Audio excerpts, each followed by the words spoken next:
This is Splitting Arrows, where we look at every Robin Hood film we can possibly find and watch them at least mostly chronologically.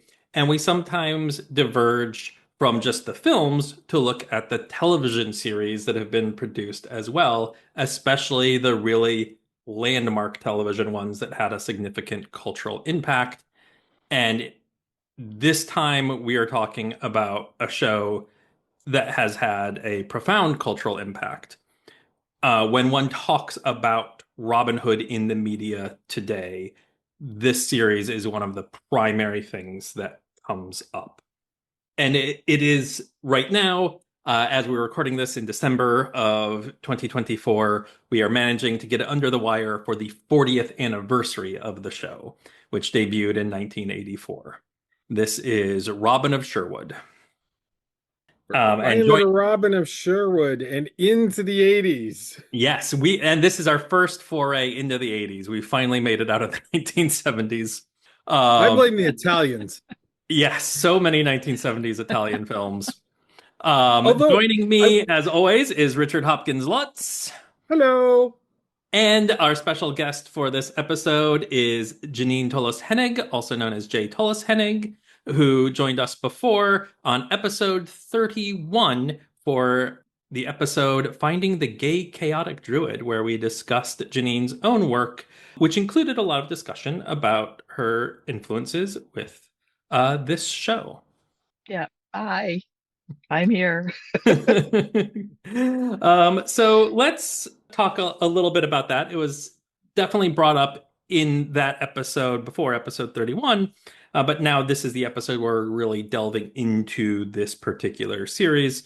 And so, Janine, would you tell our audiences again how you first found this show and how much it sort of impacted your life when it came out?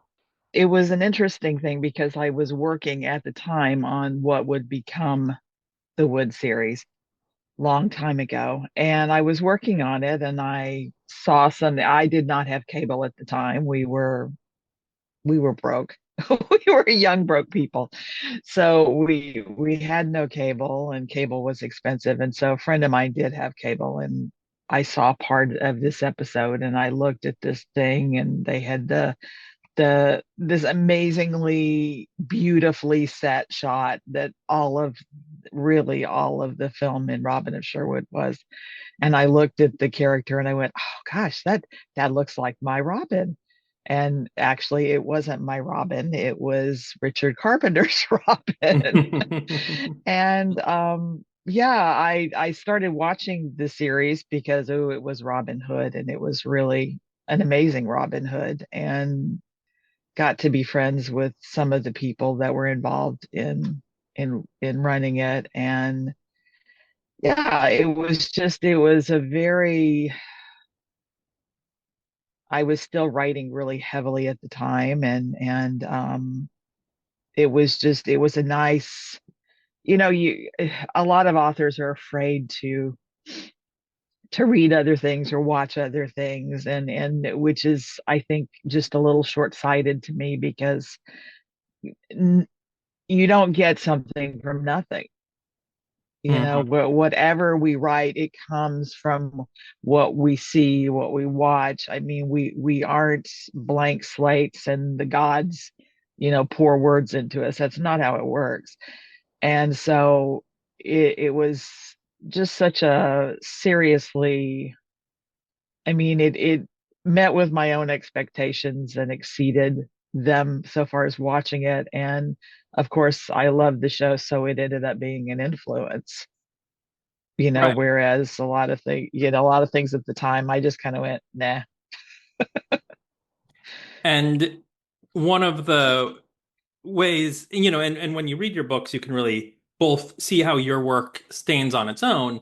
It is very independent. It is, as you say, this Robin Hood played by Michael Praed is not your Robin Hood, but you can see the similarities. You can see a resonance Yeah, there and the yeah, supernatural elements, which is why what we were discussing on episode 31 are really there as well. yeah, They're a theme that both you and Richard Carpenter were really playing with. And that's really notable also because this show sort of represents the first time that was done. Not, wholly the first time there were supernatural kind of qualities associated with Robin Hood. And Alfred Tennyson's play, The Foresters, there's a kind of dream sequence with some fairies. In Henry Gilbert's book, there's some very Hobbit-like characters. But in terms of like really taking pagan themes and this idea of let's talk about Robin as a sort of avatar for a nature spirit, this is really landmark in that way. There were so many things in the ether at that time coming from the 70s. You had all of the books that were being reprinted, you had, and as much as the books are whoops, drop my earplug. As much as the books are problematic, they were certainly influential at the time, like from Yeah. Margaret Murray to, Mhm. the oh God, the Robert Graves, that's the other one, Mhm. and the White Goddess, all of those things that were coming out at that time. And I think it really was, there were several books at the time that brought up the whole, sword and sorcery sort of Right. elements too. There were a lot of things that came out of that. So I think it was just like things are in the ether, and all of a sudden you'll have this whole, explosion of things coming out. And but yeah, Mhm. I think Robin of Sherwood was certainly the poster child, Mhm. and the amazingly well done poster child of that movement at the Yeah. time. Yeah. When I look into information relating to the influences that Richard Carpenter had for creating this series, there is the Adventures of Robin Hood television series from the 50s, the one with Richard Green, the other television show we've covered in Splitting Arrows, the film Wolf's Head, which we'd also covered on the show, Mhm. which was a sort of failed TV pilot, but also the first time that somebody was taking that idea of like, what if it's actually difficult to be an outlaw living in the woods? Mhm. Which kind of weird that it took so long for somebody to hit on the idea that it might be a difficult thing to be an outlaw living in the woods. And you really can see how Carpenter ran with that in this series. And then the other influence is like the works of Margaret Murray on paganism and witchcraft. So these are earlier Robin Hood things, the light, Mhm. fun for children kind of things, but also the hard scrabble things might be difficult things, but then also the pagan things that, as you say, were in the ether at the time. Rick, what's your association with this show? Honestly, not really much of anything. I don't think I've ever seen a full episode of it. I've seen pieces of it, clips, but I've never watched it. It wasn't on my radar. I mean, I was not, huge into Robin Hood in the mid to late 80s. See, like when this came out, I would have been 7. And I don't know that we had cable at that point. I don't think I'm trying to remember if we had cable that early.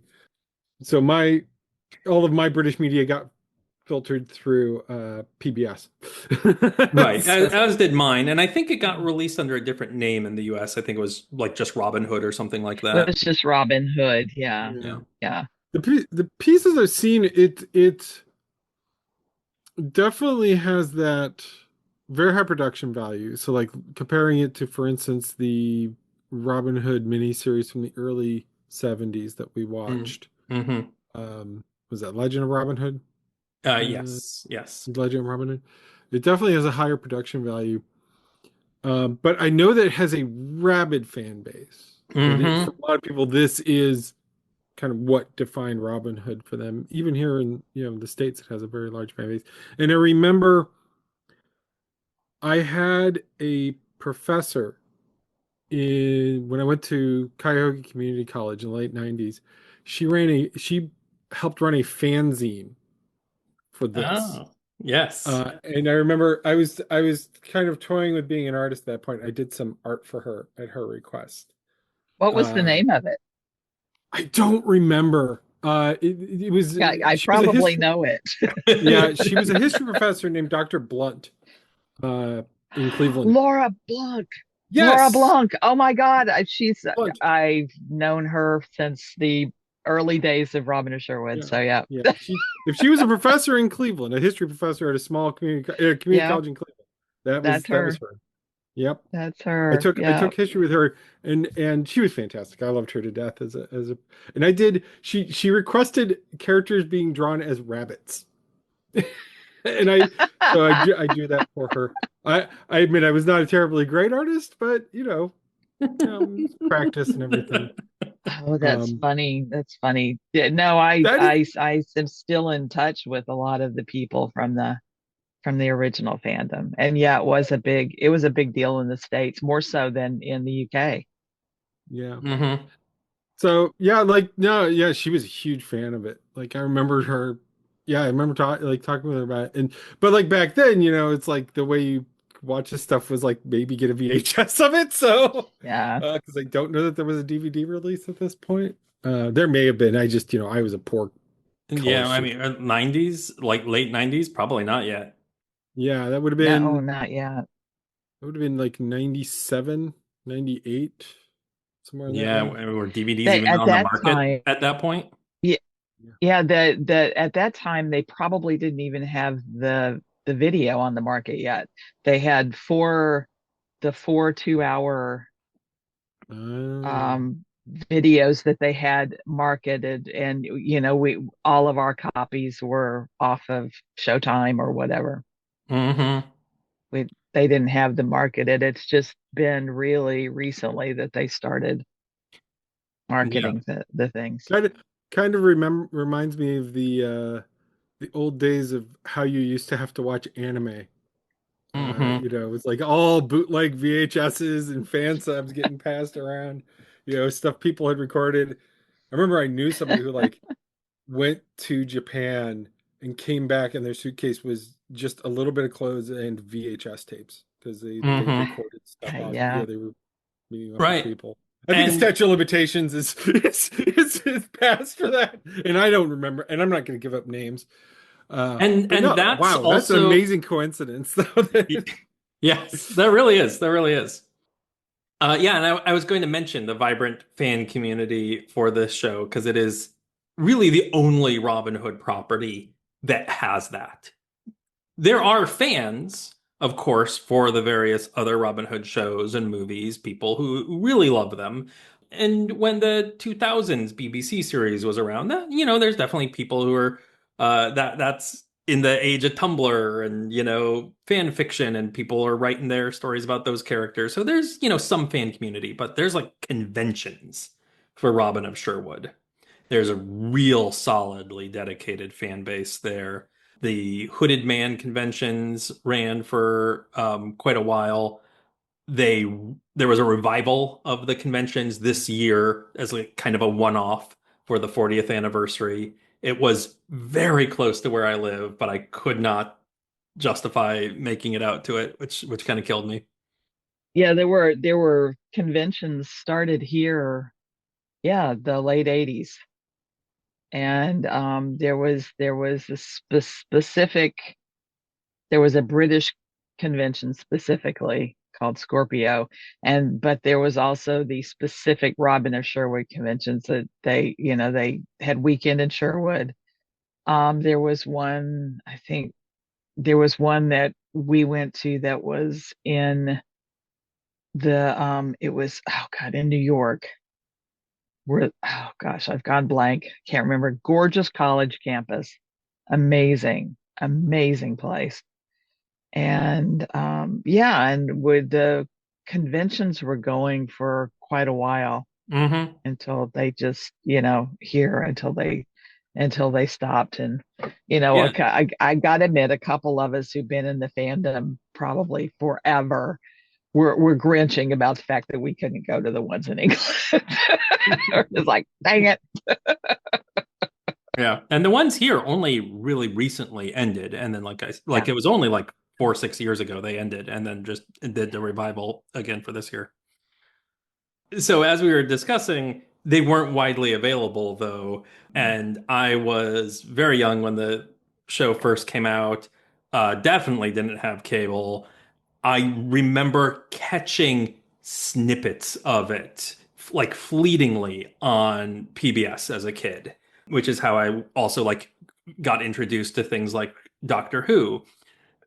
And so it's Red like a Dwarf. thing that I knew about and saw bits of, but never managed to like really be able to watch.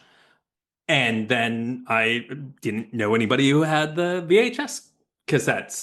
They weren't one of the things that like people in my circle were passing around.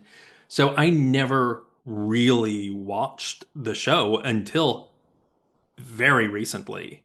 I found I think around the time I started the podcast, maybe right before, actually, yeah, it would have been right before I started the podcast because I started it during COVID. Before COVID, in a half price bookstore, I found a DVD set for the first two series of the show. And that was the first time that I actually got to watch any of the episodes like through and have, of course, since watched the entire series. Yeah. And I also wanted to mention, though, those conventions in the fan community in relation to the actors, because they have been very involved with that fan community. They have a reputation for really being involved, being friendly, being kind. A number of them are really like closely associated with this.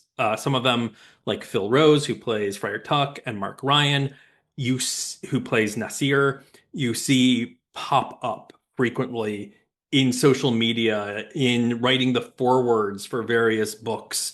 They are involved not just in the Robin of Sherwood fandom, but kind of Robin Hood fandom in general. These aren't necessarily books that specifically relate to the show, but are other sort of bits of Robin Hood media. It's a Stephen A. McKay book that I've seen Phil Rose attached to. It's a book, I'm blanking on the name of the author, but one that explores the idea of Robin Hood and the supernatural, like Robin Hood as a forest lord kind of figure. And Mark Ryan wrote the foreword for that. I know he was also involved in a Robin Hood Oracle deck that came out earlier this year. So they're very involved, and I see photos on social media all the time of Judy Trott, who played Maid Marian, of Clive Mantle, who played Little John, of Jason Connery, of Michael Praed, of Nicholas Grace, discussions of Robert Addy, Nicholas Grace, who played the Sheriff of Nottingham, Robert Addy, who I understand was in that close-knit community, sadly passed away a few years ago. Yeah, He played Guy he was a Gisborne. very nice guy. Yeah. And even like Ray Winston also kind of getting lumped in them, not appearing as frequently, but that's because he's a really big star. And he's just very busy, but still that same He's sort of attitude. working When a he's lot more. available, he's still there when he can be. Ray Winston plays Will Scarlet in the show, and has he was in one of the Indiana Jones movies. He was Beowulf in the Robert Zemeckis Beowulf. He was the villain in the Black Widow movie. He was not household name big actor, but just a step or two beneath that in both the UK and in North America. Let's see, we Michael Praed has also had a really successful career as well, who is of course our Robin Hood, and who I mentioned Clive Mantle. He was in Game of Thrones as Great John Umber. So yeah, really successful careers, but And also Sherlock. Yeah. From what I've heard, like really down to earth people as well. I wanted to share a great quote I found from Ray Winston, who before he became an actor had a 10-year career as a boxer, won over 80 medals and trophies during that time. And he said once, if you can get in a ring with 20,000 people watching and be smacked around by another guy, then walking on stage isn't hard. Yeah, Yeah. that's pretty great. And very in keeping with how he plays his Will Scarlet. With Ray. And the show's creator, as we mentioned before, of course, is Richard Carpenter, also known as Kip. Janine, is there anything else you wanted to add about the show's creation or the people involved with it from your own experience or recollections? Other than, what a lot of what you've already said, they were amazing people. We were, as a fandom, we were very lucky because the Brits didn't get paid for advertising at the time. So Hmm. basically they would come, you would cover their airfare, you would cover their meals, you would, basically, cover everything, but they could not take advertising money at that time. I think that's since changed. But Interesting. so it was a lot easier to get British people into the conventions because it wasn't the, massive amounts of dollars that you'd say like this, a lot of the Star Trek people wanted. Hmm. Hmm. And yeah, they were just I mean, just an amazing group of people, an amazing group of people. And some that you just, some of those connections, I mean, the connections between the people on the show have lasted for years. Hmm. And there was just something about that show that, and I think it's the same thing as a fan, there was just something about that show that was so, it was so affirming, I guess, is I the whole aspect of it, that you had this group of people that would stick together. And I think that's one part of the Robin Hood thing that doesn't get expressed very much, is the fact that you've got this group of people that they really count on each other, they're important to each other, they're each other's survival. And I think that was really part of what makes Robin of Sherwood so special too, is the family dynamic that they have. And I think a lot of people don't have that kind of dynamic Yeah. and have it for some time. So I did kind of go off on a tangent. Sorry about that. No, no, I no. mean that, And it seems yeah, very true, very accurate. It seemed, and this is a thing I've seen a little bit from some of the other shows and movies where there does seem to be a real bonding, and I think that story that is being told helps yeah, bring about a certain degree of bonding. Certainly, you see like Errol Flynn and Alan Hale were, best buds. yeah, yeah, Um, yeah. and but I've seen it in other places too, and they really did seem to have a sort of camaraderie. There was so much behind the scenes, just like joking and playing around and getting to pretend to be these outlaws living in the woods. And it is one of the things that I really like about the show, especially the scenes where you get to see them being the band in the woods, and life doesn't Yeah. look easy for them, but you still get that sense of camaraderie and enjoyment that they have with one another's company. Yeah, it Oh, was, and a lot of the stories were based on, like, just as a really quick aside, just talking about the story and talking about the actors within the story. There was one time when Ray and Michael were just like doing this. And so butting heads, yes, yes. Kip took that and he made a story out of it. And it's later in the show than we'll be watching, but there's one where they have a fight and they, break up and then, come back together, Hmm. kind of thing. So Yeah. I think that when taking those real life things and making them work in the context of story is also what makes it very special. So this was a show that ran for three seasons as we think of it in the US.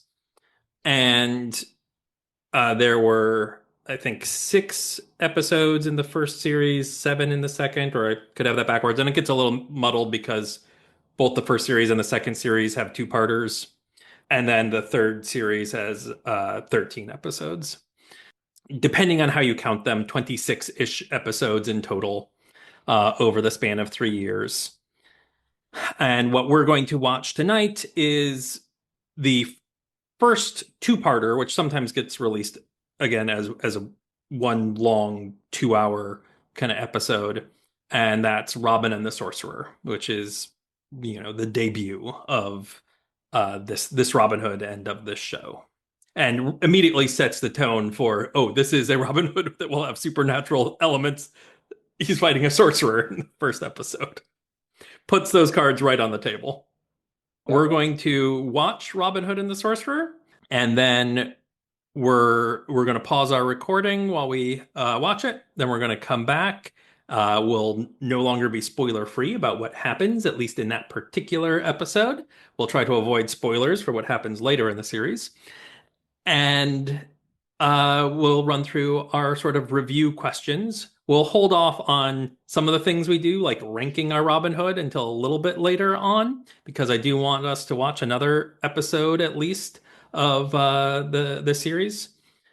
So we'll get to that portion later, but we'll still discuss how gritty versus swashbuckly it was, what the best bits of archery, how witty it was, how this Robin feels as a champion of the people, and so on. But of course, with the caveat that it is, although a long episode, still just a single episode of a ongoing series. All right. Okay. I'm going to pause the recording on to the theater in the Greenwood.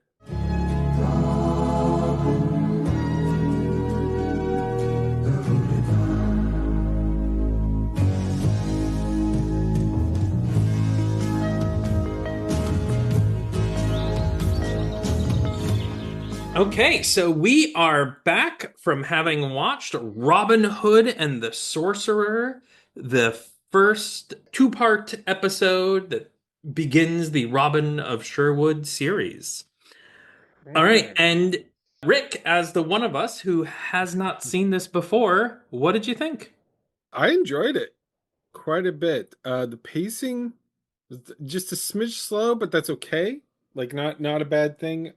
I think it was part of the storytelling. There's several pieces of the story that I thought were very interesting from a folklore and from a historical perspective. The performances were very good overall, although as I said, Nicholas Grace, he kept fooling me into thinking he was Tim Curry for like half a second every time I saw him on screen. He brings that Tim Curry villain energy. He does. He brings a lot of that He's Tim Curry amazing. villain. Yeah. No, I enjoyed it immensely. I thought it was really well done. The production holds up really well. Like part of that is just you could tell that there was a lot of thought and care put into the production and the writing and everything, and it shows through. And then of course you've got that Clannad soundtrack that's accompanying everything, which yes, those are very early mid 80s synths, but that's okay. I'm old enough that I can appreciate those. You're Gen X. I have like so every Enya album ever. Yeah. I don't, to be fully honest, I don't love the soundtrack as much as other people do, but other people really love the soundtrack. They just had a big 40th anniversary kind of re-release album this year, and they did a concert and everything, and it is much loved. It works for the material. Like that's kind of how I approach it. Honestly, you compare this to something like Alan Parsons' soundtrack for Lady Hawk. Again, that same sort of thing. It works for that movie. This soundtrack works for this series, right? In a way that I don't know that a more classical soundtrack would have, and definitely not in a way that some soundtracks that we could think of. I'm thinking of Robin Hood, was it Robin Arrows, Martial Arts and Beans or whatever it is. That goofy thing. Yeah, no, it works really well. And or even the Legend of Robin Hood miniseries from the BBC, which I didn't dislike that soundtrack, but it really didn't fit the material.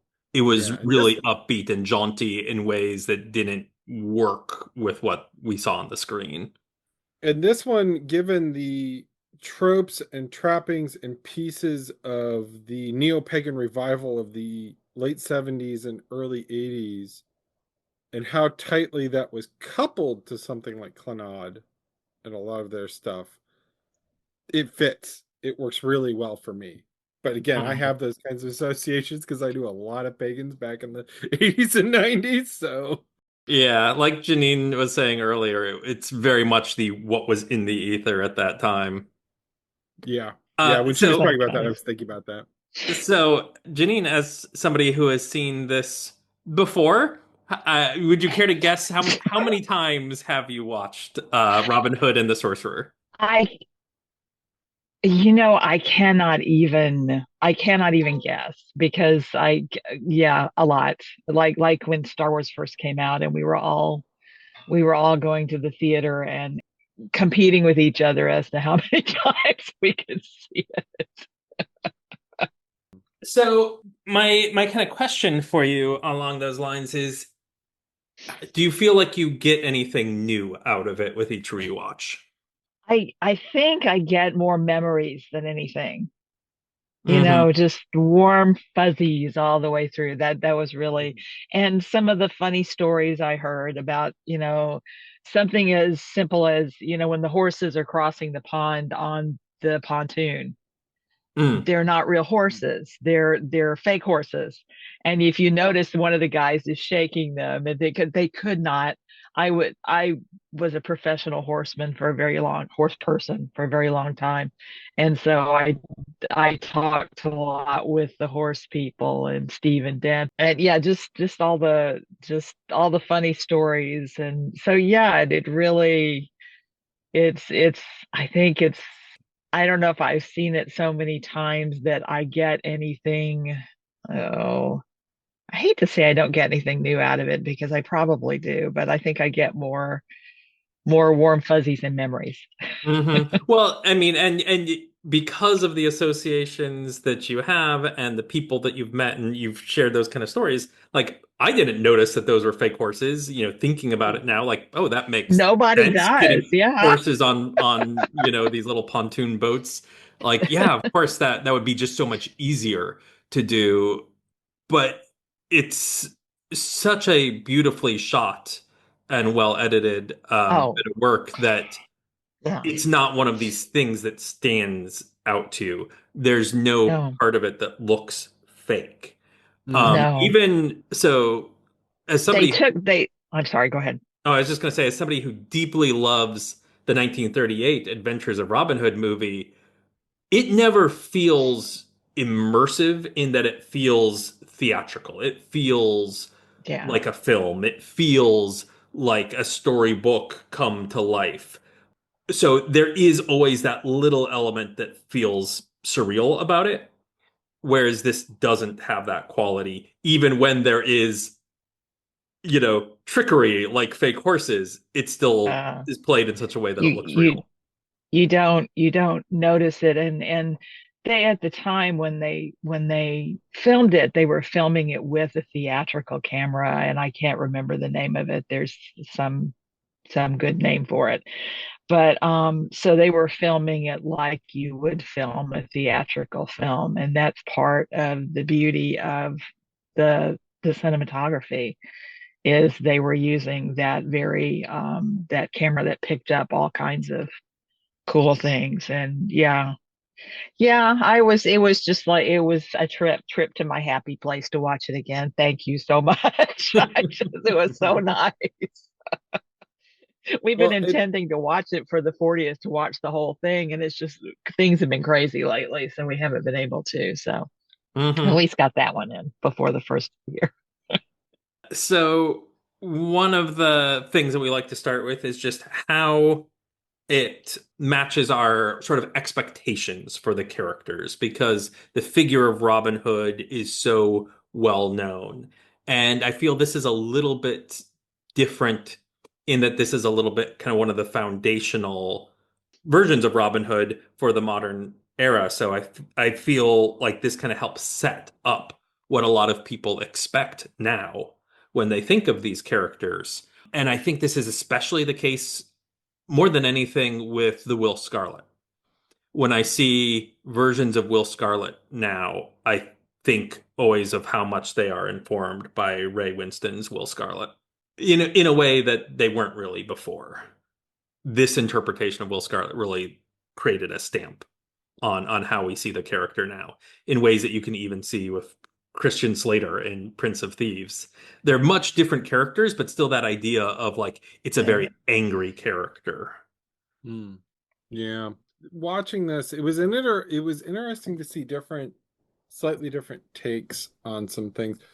I actually really liked their kind of twist on the introduction of Little John, having him be this possessed person who's under the influence of the sorcerer, who is then you have the quarterstaff fight, but it's a very different tone. There's no joking. He literally just shows up, starts wailing on Robin. But then Robin saves him and wipes away the demon mark and frees him from this possession.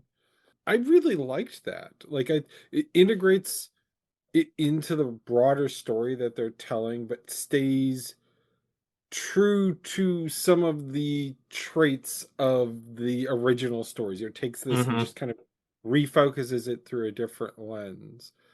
Also, like the I'm going to use the word fetishizing here, but the creation of a fetish in the form of the silver arrow that then becomes the prize of the archery contest. It is a key thing in the introduction, brought up as this pagan artifact and everything, and then it is an English thing, as the sheriff says. An English thing. Again, it kind of interesting. I actually had written down very passive Friar Tuck, and wrote that down literally like a minute before he started wailing on those guards, and then I just wrote, I take that back. Yeah, he takes on like 4 guards by himself. Yeah, well, and he's like doing this thing where he's like, he starts praying and the guard bows his head and he whacks him. And I thought that was very clever and everything, because I wasn't sure, because Friar Tuck up to that point had almost been a background character, right? Yeah. And everything, except for there's that one line from the sheriff, flay the fat from his body and all of that. I do also go ahead. Oh, I just wanted to highlight just real quick that scene, because that is such a good little scene where we have our primary villains all like hatching an evil plan, and Friar Tuck is overhearing them and says out loud to them, "What are you talking about? This is horrible." They're talking at that point about sacrificing Marion, giving her over to the sorcerer, the Baron Belem, with the Abbot Hugo keeping her lands that she's inherited, just like really scheming, talking about this woman's life. And Friar Tuck is just like, what, like just speaks out, and the sheriff threatens him. And this is why this is how he kind of really enters the story, is because, he heard them plotting and couldn't abide it and decided to do something. It was a very good motivating moment for that character. And I just thought it was worth highlighting, because you often just don't see people like actually speak up. You sometimes they overhear and then they go and run off and do something. But the fact that he spoke up and tried to say, "Hey, what are you guys doing?" That element of it, I just wanted to highlight.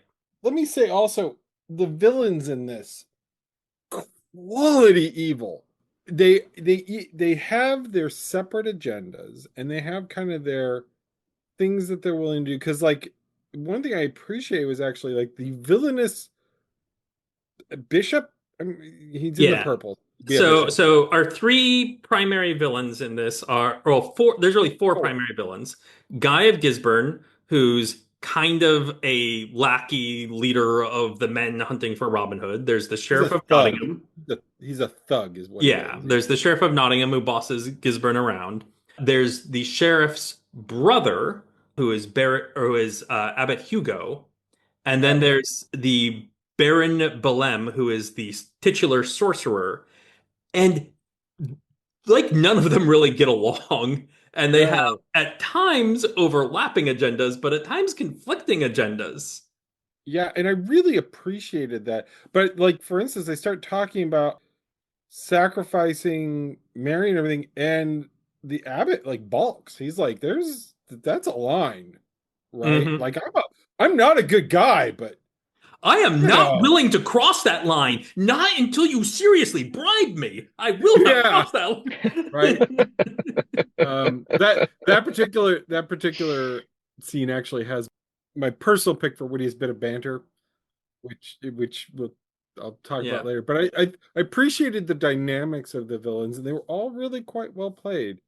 Gisburn is not necessarily a particularly smart or strategic man. He's a bully. Hmm. It's established very early on, but it works really well for the character, right? Hmm. Um, and then the sheriff is not an idiot. He's very smart, very smartly played. He comes off as intelligent, strategizing, political, kind of playing these different other people, not even against each other, but kind of juggling them so that they can all kind of move in the same direction and everything. Hmm. But he's not just charging off into the forest to chase Robin. His brother wants to.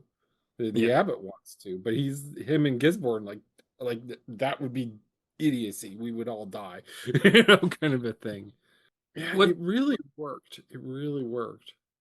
Yeah. Janine, what are your thoughts on our quartet of villains?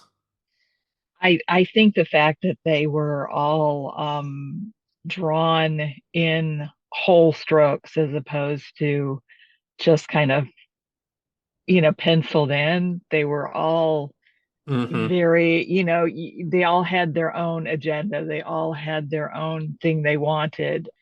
I suppose the callowest of them would be Gisborne because he's supposed to be the prep school boy that's the bully, Hmm. but in the series he, starts getting a little more fleshed out as well. I mean, that he's probably the one that is the least fleshed out at this point in the game, but he gets there. He gets there. And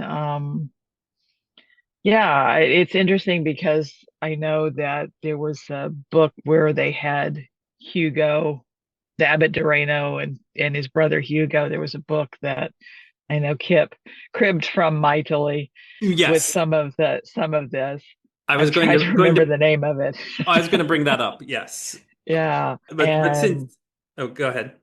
oh, I was just saying but they're so much farther than those little sketches that were in that book. I read that book a long time ago, so I may be misremembering. But and Nicholas Grace is friggin' awesome. I mean, it's just everything about him. He's over the top when he needs to be. Man. Yeah. I It's mean, an saying that ama- somebody is channeling Tim Curry as a villain is meant as praise. Yes, he's got toned down Tim Curry energy because you can't go full Tim Curry. I mean, Tim Curry Uh, is still Tim Curry. yeah, I mean yeah, but he pulls it like his performance is excellent. Like you said, he is subdued when he needs to be subdued. He's yeah. over the top when he needs to be over the top. So far, I obviously haven't seen the rest of the series, but he feels really good as the sheriff. Like Hmm. you like to hate He's him. yeah, amazing. You like to So, hate him, He's but amazing.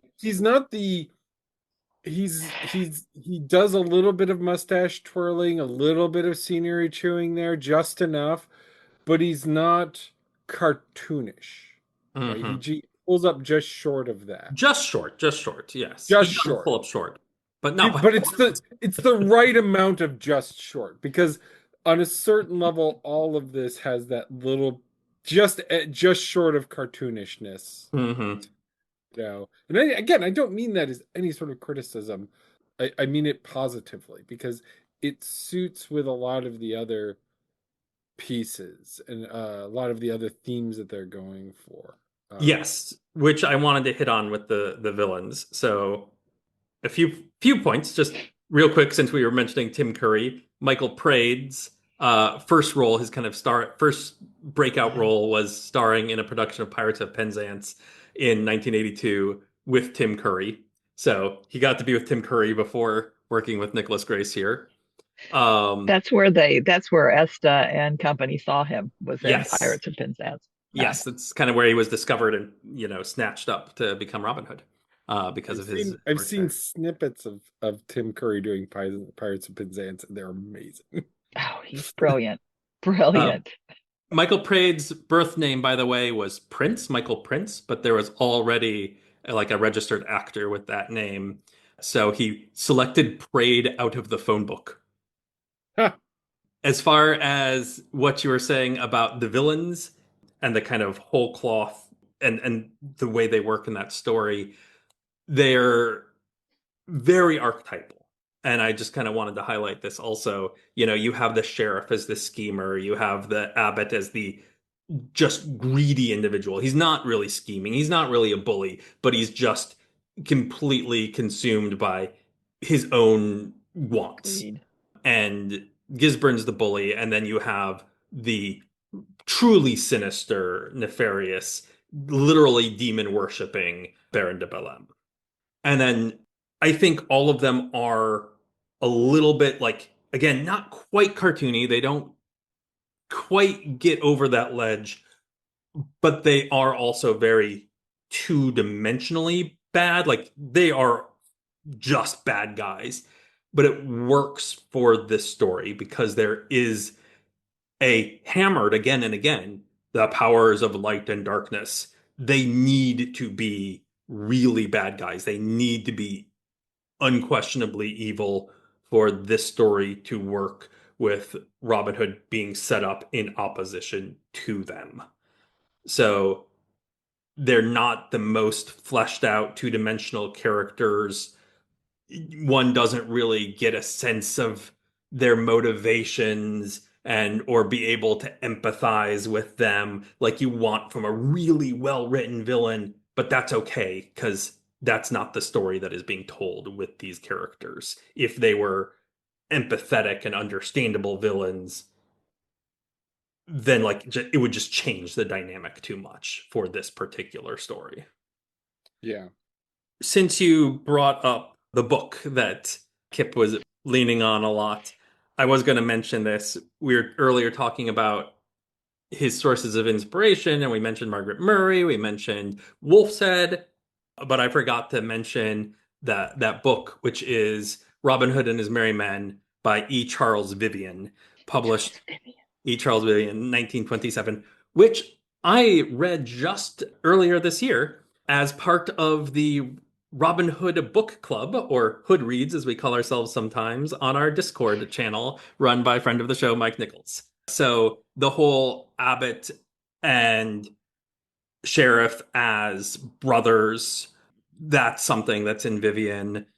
The trick that you see with them pulling the sword on the string to distract Gisburn, I think even while he's escorting Marion through the forest, that's in Vivian. There's a thing that will come up later. The beehives that you see Maid Marian with are actually foreshadowing a bit that is used later in the series and is also in the Vivian book. So Belem's in there too, I believe. I mean, Belem is a historical, I mean, he is a historical figure, was in charge of Tickhill Castle actually for some time. But no and historical record about him having sorceress powers and being able to control men's minds, though. no, he was kind of an ugly character. He and there was his daughter, I think she was about as nasty as a piece of work too.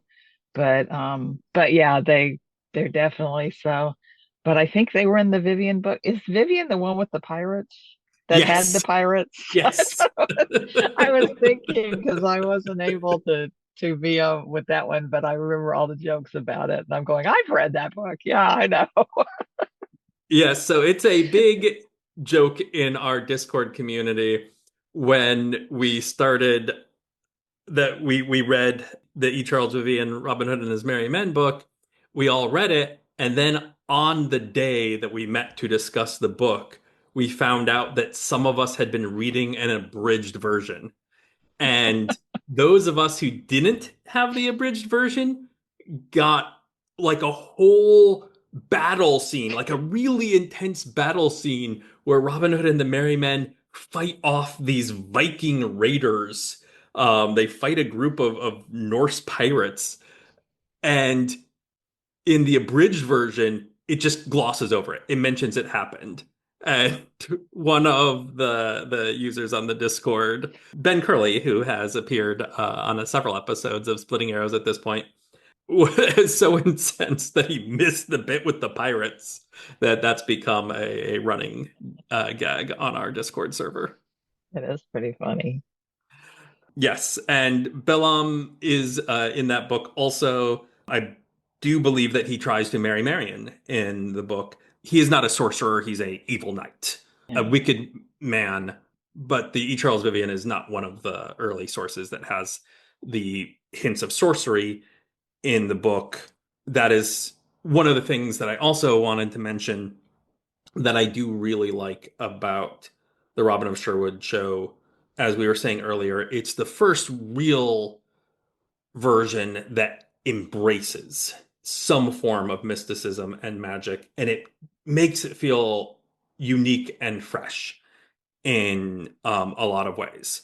Rick, as somebody who I have subjected to watch many versions of Robin Hood over the past couple years, how did you feel about suddenly there being magic present in the world?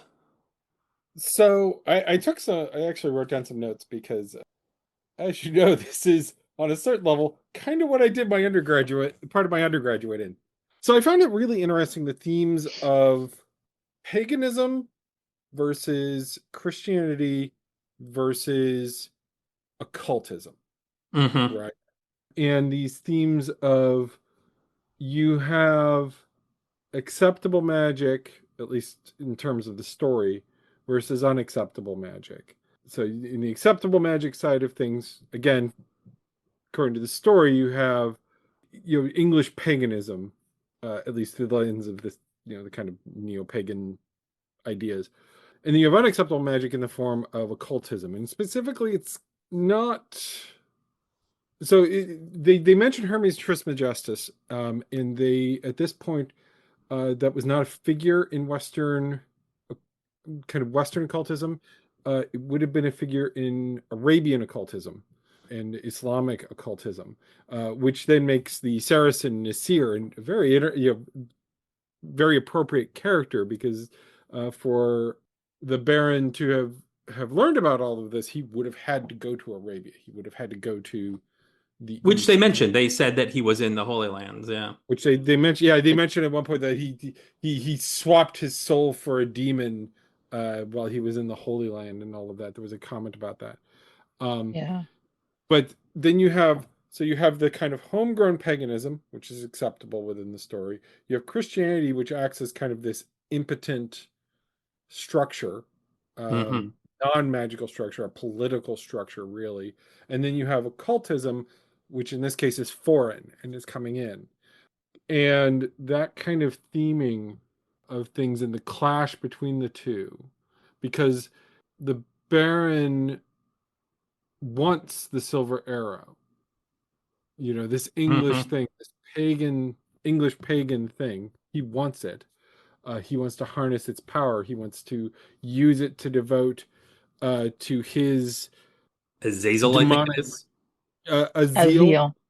It's not Azil. Azazel, it's Azil. It's a Azil. made up name. It's not a real demon. I didn't find it in the Goetica. But Fiddle with again, that. you're making it's that kind of you're making the name quote unquote safe as part of media and everything. Yeah.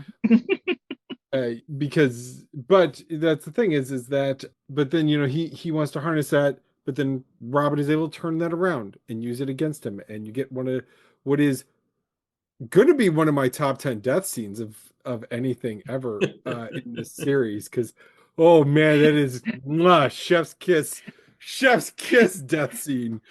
Go, um Anthony. oh it is so over the top and amazing and wonderful, and I loved it. So like you have this theme, and definitely the writer had to have been aware of what he was doing there, I feel, because throughout this two-parter episode you have this idea of Saxon England. Hastings is a fading memory, but it's Hmm. still a memory. It is brought up at one point, and one of the men goes, "Well, that's a really old battle to bring up.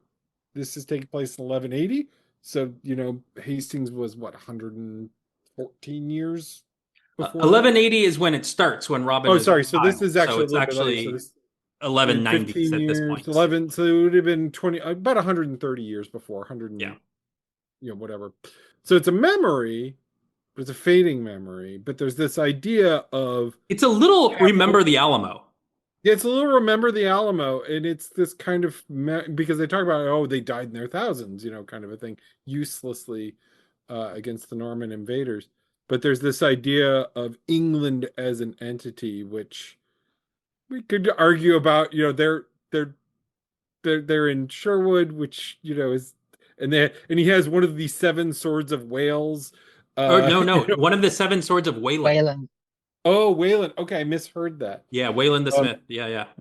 But it was interesting, kind of that idea of coming at it from a folklore perspective of acceptable paganism versus unacceptable foreign occultism. Uh, Just so since we just brought it up real quick, would either of you want to let the listeners know who Wayland is? It's not a name that, was invented for the series. Yeah, Wayland was a smith, and there is a Wayland smithy in it's near one of the chalk horses. It's been a while since I've been there, but you go and you leave your two bits or your silver penny or whatever, and your horse, and supposedly Wayland would shoe your horse for you. So Hmm. he was a kind of a old, Yeah, kind of you know, mythic good, fairy yeah, blacksmith and armor smith and weapons maker. yeah, and so as far as we know, he did not make seven swords, but No. he could have. He was a smith. Why not? Right, right. but the invention there, it works. Ooh, I could be making this up, but I feel pretty certain I've seen somewhere where Wayland the Smith made Excalibur. But then, the other interesting thing is them kind of fleshing out the paganism of the world, because you get this figure of Herne the Hunter, Hmm. and a, very primal, very English, with the stag head and the antlers. And what's interesting, I noticed, was so you have that figure, but then at the actual archery tournament, somebody else had that Yes. costumery on. So it's this kind of like there's this kind of, and its background. It's not really like called out particularly. It's kind of blink and you'll miss it. But I really liked that it was there, Hmm. right? Hmm. And there was overall this very building up of the mythos of the world. It was really good pieces of world building, and it's the kind of thing I'm hoping continues on throughout the series, that you have this build. I can't imagine it not, being on a certain level built out. I also liked there was a mention very briefly. There was kind of just a little line given by Robin, because he's given because they ask, like, what would happen if you're killed, and he says then someone else would be chosen, Yeah. right? And this idea that there's this prototypical hero of England that needs to exist. So you get that little bit of Arthuriana. It ends up being Yes. a little bit of foreshadowing, Very maybe. Arthuriana there. Yeah. Yeah. I again, there was a lot of thought and care and research and world building that has gone into making this feel authentic. And we could get into the whole argument of authentic versus accurate, but all the pieces of this, the costumery, the characterizations, the way things are presented, they feel like an attempt at authenticity, and it does work. It really works for me. And it gives a depth to the story that I think we definitely haven't seen in this form before. And works in a way that if they just kind of done a little bit, more like the Legend of Robin Hood, where they're trying to hit the marks of the ballads and the marks of the stories, wouldn't have worked as well. Here, Hmm. the reframing of them around paganism and occultism and all of that, it, it gives it kind of that extra layer and ties the things together really, really well. And I really liked it. Yeah, I like how you mentioned you made the distinctions between, Christianity and occultism and paganism. And it does make me think that we might need to add into the episodes that we watch the one that brings in Judaism as well. Hmm. Wouldn't be Uh, the first time because the Adventures of Robin Hood did have some Jews in it. yes, We but there wasn't Kabbalistic magic in that episode. I would love to see that because that is something that is a mystic tradition that does not get depicted as much in Western media in any sort of like, much less any sort of positive light very often. All And right, we given might. that one of my courses, I did a a study of the Kabbalah Denadata, the copy that is at the OSU library. I was studying it as an object of the as a book, but I looked at it very much as a very interesting historical piece. I would be interested to All watch right. that. Janine, we have a whole episode, episode 31, where we discussed the use of the supernatural in Robin Hood stories and a little bit how it relates to the show and how it relates to your own work. So obviously you've thought a lot about how this works. Is there anything you kind of want to add, especially as somebody who fell in love with this show when it was at least relatively new in the 80s, and this was a new take on Robin Hood. I think, well, when I first saw it, like I said, I saw it in the guise of it was something that kind of reflected something that I was, that I had worked on. So there was that aspect of it that, you get drawn to something, you get drawn to the right things at the right time. I do believe, if you're lucky.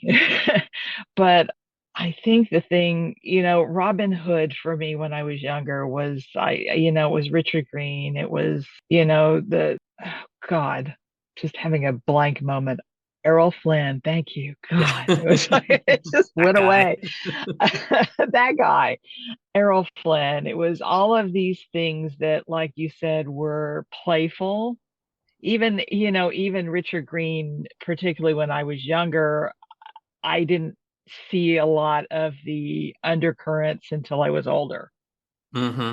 Because I think Richard Green was black and white, and I do remember watching that when I was younger. So all of the stuff that went with Robin Hood was me going out in the forest with my cousins, and us, shooting makeshift bows at things, and actually hunting. We did hunt with when we were little. We were farm kids in Mississippi. So Robin Hood was part and parcel of that. I think when I saw this one, and it was more of a grown up experience. At the time I had a daughter. Things were, things, you have to grow up, and you have to do that. So you have to do the grown up thing. And I think it came at a time too when it was very grown up in a lot of ways. I mean, there definitely are those moments that you go, okay, this is the black and white kid moment. But I think there were a lot of shades of gray, and it was a very grown up Robin Hood, a very realistic Robin Hood. And I prefer the term verisimilitude as opposed to accurate, because Mm-hmm. part of my genetic code says the accuracy is a bunch of lies. Usually what happens with those things is my Choctaw upbringing says that, no, that's not true. That's so a lot of history is told by the winners, right? So I tend to prefer not to say accurate, though I do appreciate Hmm. a form of accuracy. I really do, but even then, you don't know. Yeah. You don't know what the truth is. So I prefer that verisimilitude and So I think for me it was very much more realistic, very much more a grown up thing Hmm. than without being like swinging to over to here where you have some books, I won't name them, but some books that are so gritty you're like going, I don't even care about these people, why am I reading this? Yeah. So So this so that's kind of touches on what I was talking about on authenticity versus accuracy. Hmm. yeah, Um, yeah, that especially when doing anything historical or mytho-historical in this case, going for a feeling of authenticity will feel better than a feeling of accuracy. People don't want accuracy No, usually. not really. No. Outside of certain recreation people and everything. People often There was, think they want it, but they don't really. but there was a conversation I read a while ago from from the people who created A Knight's Tale, Mm. and the criticism that they received about the soundtrack, because the soundtrack is a very modern soundtrack, Hmm. and they talked about how, but because otherwise there's a lot of things that they get very right, from an accuracy standpoint. There's a lot of things they don't, but whatever. But they were talking about how they chose the music because they wanted to feel to feel what people Hmm. To watching a to joust get would have pumped up. felt. Yeah, To the get pumped first up. joust is about to start, and people start banging the tables and singing we will rock you." And they're not. That's not obviously Queen. There were queens in the Middle Ages, but there wasn't the band Queen. It's to give you But it that was that to evoke the authenticity feeling, of feeling, that people getting authentic pumped up at a yeah, sporting event. Yeah. Yeah. yeah, And here again, I feel like that verisimilitude, that authenticity, yeah, that's what they were striving for. And you feel it, right? It yeah, doesn't feel overproduced the way like a lot of Robin Hood movies we could point to mhm, And will point to in the will point future, to definitely. I think even where more so. I think the really overproduced things are coming up. yeah. Well, like we've had some stuff where it feels like they try too hard, right? This one, it didn't feel that way. Like this really felt like this was somebody's. It feels like a passion project in a lot of ways, Hmm. yeah, but in a good way. In a good way. So I think this discussion about authenticity and accuracy and verisimilitude, and Janine brought up the term grittiness, leads really well into the next question that we have on our list of questions, which is how does this Robin fall on the scale of gritty outlaw to storybook swashbuckler? Janine, how do you interpret this Robin on that scale? I think I'm going to have to put him right in the middle because, there is definitely the storybook hair, you know, He does have Yeah. luscious flowing gorgeous hair. The man early has 80s gorgeous hair. locks. Yes. It's And feathered and Marion has gorgeous hair. After dressing up as them for a while, I know how many hair things you have to put in to get that hair. yeah. And so there is that surrealism and the fantasy aspect to it, but I think it's right in the middle because I think it kind of balances pretty well on that precipice. Rick, where do you put him on that scale? I'm kind of there more, like kind of in the middle. There is a definite edge to this Robin Hood and to this production and to this story. There is no small amount of death. They kill off merry men uh by the end of the second episode here, because Hmm. Dickon is dead, and they don't shy away from death as a theme. But at the same time, like you said, there's that kind of surreal mystical element, but that's not part of this scale. So there's definitely a little bit of swashbuckling moments at time.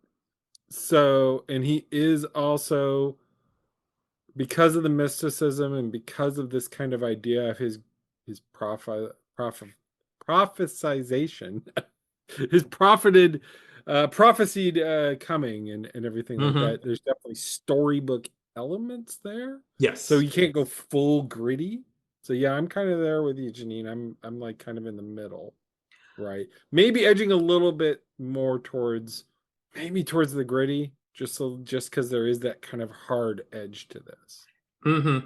Yeah, there are enough storybook elements and the mysticism that could keep it from being like, oh yeah, this is a really gritty, realistic take. You can't ever get there with what they're doing. I definitely slide him on the gritty side, not all the way over, but not quite in the middle. And that's because, as you mentioned, there's the theme of death. We see, Much's father get killed and his mother there, like weeping and jumping into the river. We have Robin's father getting killed at the beginning. We have With them getting lots of thrown arrows. into the dungeon cell, which is dank and dirty, and people talking about how they've been there for months and they don't know how long it's been, and there's a crazy man inside there. When we see them sleeping in the forest, they're just sleeping on the ground in the dirt. Will Scarlet's outfit is always tied up. We see people dying. There are the storybook elements. It's not fully on the gritty side. It doesn't heavily tip over. Not the grittiest we've seen, but in my estimation, it leans more in that direction. Yeah, yeah. But I do think it's really important to kind of establish how much he is a swashbuckling, larger than life hero versus a gritty outlaw when one considers the next couple of questions, which are about things like the archery and the swashbuckling and the witty banter, because that helps establish the expectations as well. Because our next question is, what was the most impressive feat of archery in the show? So in the 2 hours that we just saw of a Robin Hood show, I'm thinking Robin Hooding the arrow is yeah, probably I mean, That's my pick. there's really one shot that is shown to be an impressive shot, and it's the splitting the arrow, which yeah. in other times we have not, because we've seen the arrow get split many times. That's why this sub It's a series thing. is called Splitting Arrows. Yes. But I will say, in the defense of this has had the most buildup. Yes. They really talk about it. Will's like, you got no chance against these guys. There is more lead up, more feeling like he might fail, especially because we haven't actually seen him be a great archer before now. Yeah. There is just the amount of buildup to it makes it feel more impressive than it normally feels. Well, but here's the thing is that because you as the audience, if you're familiar with Robin Hood, you know it's going to happen. Yeah. They The cartoon they film do has come out, and the arrow gets split in the yes. cartoon film. It's in the Errol Flynn film. It's They play into it though, because they have the Baron having like visions of it happening, yes. right? He doesn't know necessarily that it's Robin Hood that does it, but he has visions of the arrow splitting and everything. Yeah, it gets So foreshadowed. Yeah. it gets foreshadowed. So it played out really well. Like for dealing with something that is just a literal definitive trope of the character that you're going to portray, right? And that other films have dodged. It was well done, and yes, I agree. I felt it was the most impressive feat of archery. How can you not have Robin Hood without the archery tournament and the splitting the arrow? I mean, I know it's a trope, but how can you do that? You can't. It's right? got to be there. It's got to be that or the willow wand. It's got to be if you're gonna. Yes. But Yeah. not. But again, we've had ones where they don't do either. And it's going to start disappearing again real soon because now it's going to feel played out. We've seen so many quarterstaff fights. We've seen so many arrows get split, and we'll see a few more certainly, but they're going to become less and less frequent as modern storytellers are like, no, we can't do the same old classic things. That's kid stuff. All right. So our next question is, what was the best bit of swashbuckling? Janine, do you have a favorite bit of swashbuckling from Robin Hood and the Sorcerer? Favorite bit of swashbuckling? I think it would have to be the final thing with Nasir. Mm-hmm. And Yeah. I mean, that is the scene where he impressed everybody so much they decided we're not killing him, we're keeping him. Yes. So the character of Nasir was intended to only appear in this episode. He is in the rest of the Yeah, show. yeah. So I think it would have to be that because he's a lot of fun with his twin Shamshirs and yeah. That was my pick as well. Rick, did you have anything else? I had one runner-up, which until that scene was actually going to be my pick, which was actually during the escape from Nottingham Castle. At one point, there's the fight with Guy of Gisborne, where they're kind of ranging all over the marketplace. He's like Hmm. throwing things at him, and then he like Yeah. scales a wall. Gisborne is like, and he kind of tosses his sword up. That was actually that would have been my pick up until that final fight with Nasir. But I do think the That's final fight that's a with good Nasir, pick. Yeah, they're I both Good good pick. picks. yeah, I They're both- didn't select that for my favorite bit of swashbuckling, but I did write it down for one of the highlights I wanted to mention just because that whole escape scene had a really solid chaotic energy to it in a way that felt realistic. And part of that included the section that you were talking about, but also how the other merry men were getting away at the same time. Yeah, yeah. That whole escape scene, I we'll touch on it in the highlights. It was a highlight of the show so far. It was really well done. All right, next question. Wittiest bit of banter.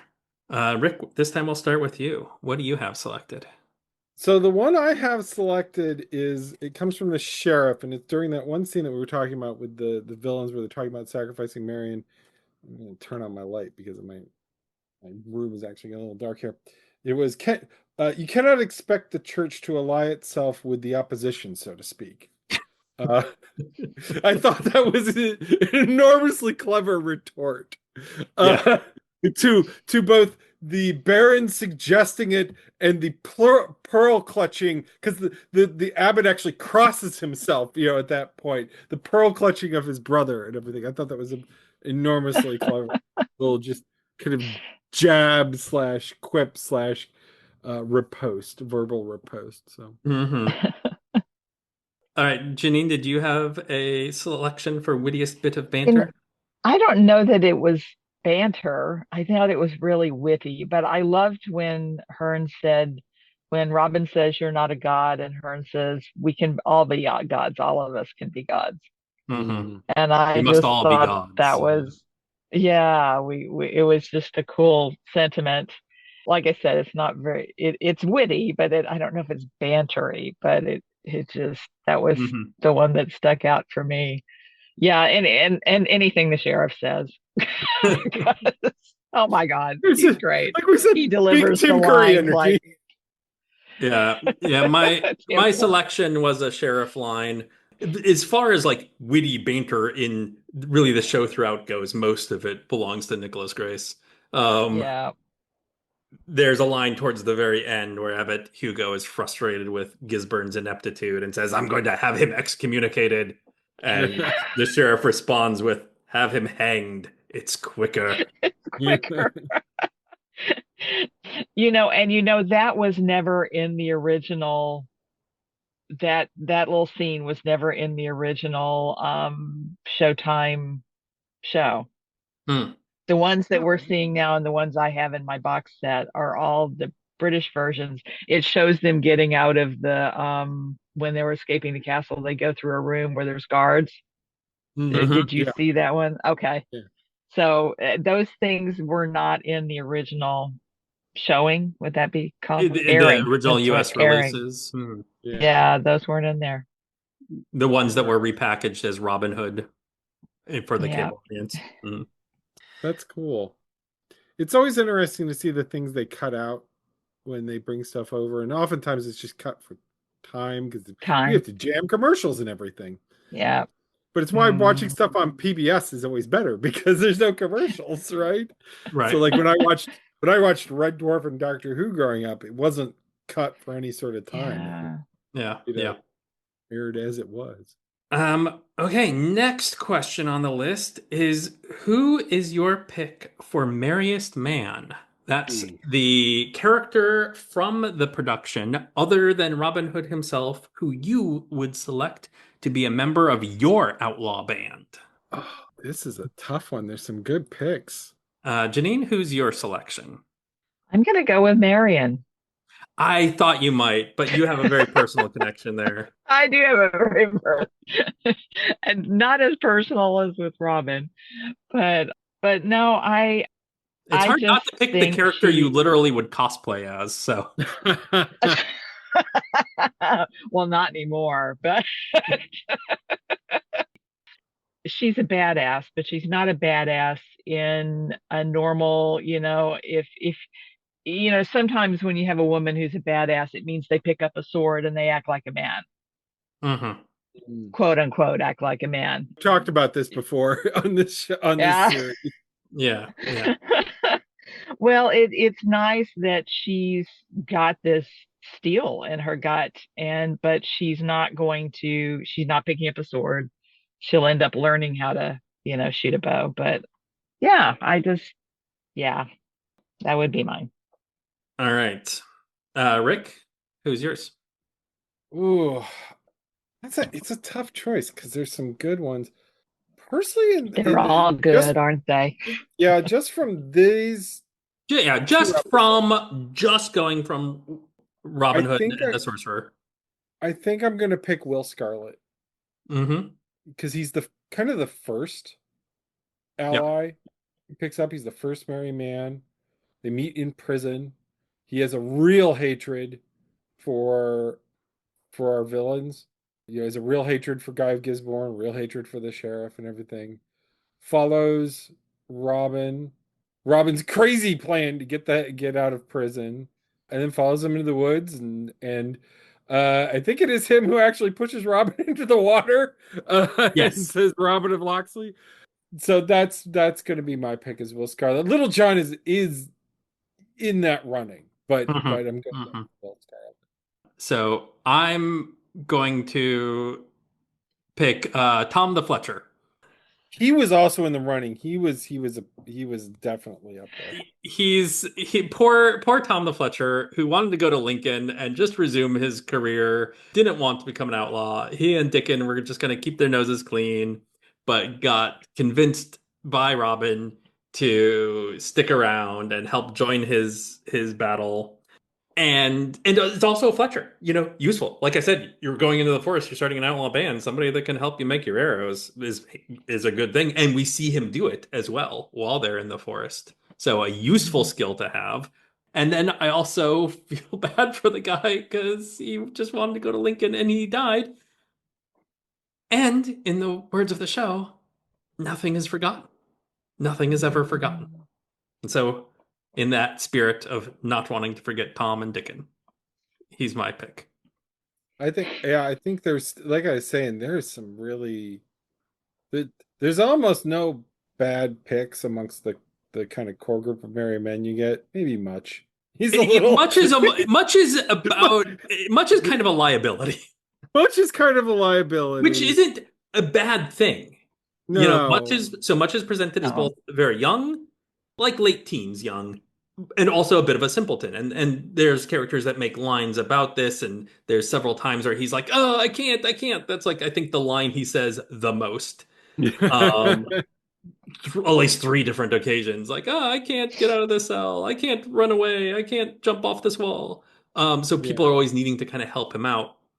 But that's not a bad thing. That's a sign of them, and nobody amongst the merry men at least complains about this. They're not calling him names. They're not harassing him for causing problems for them. They're helping him out. And as we mentioned, like his father gets murdered in front of him. He is forced to go on the run. Robin has got a kind of older brother relationship with Much in this. His father, the miller, raised Robin after Robin's own father was killed. So and Much even says at some point, "It's your father too." So there is this protective quality, and nobody is ever down on him for being a liability, even though he's as much their responsibility as he is an ally. Yeah.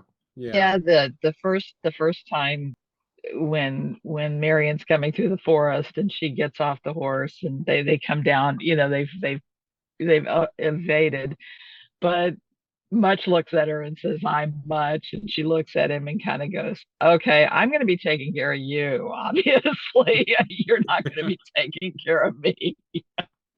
Yeah. And that was just a cute moment.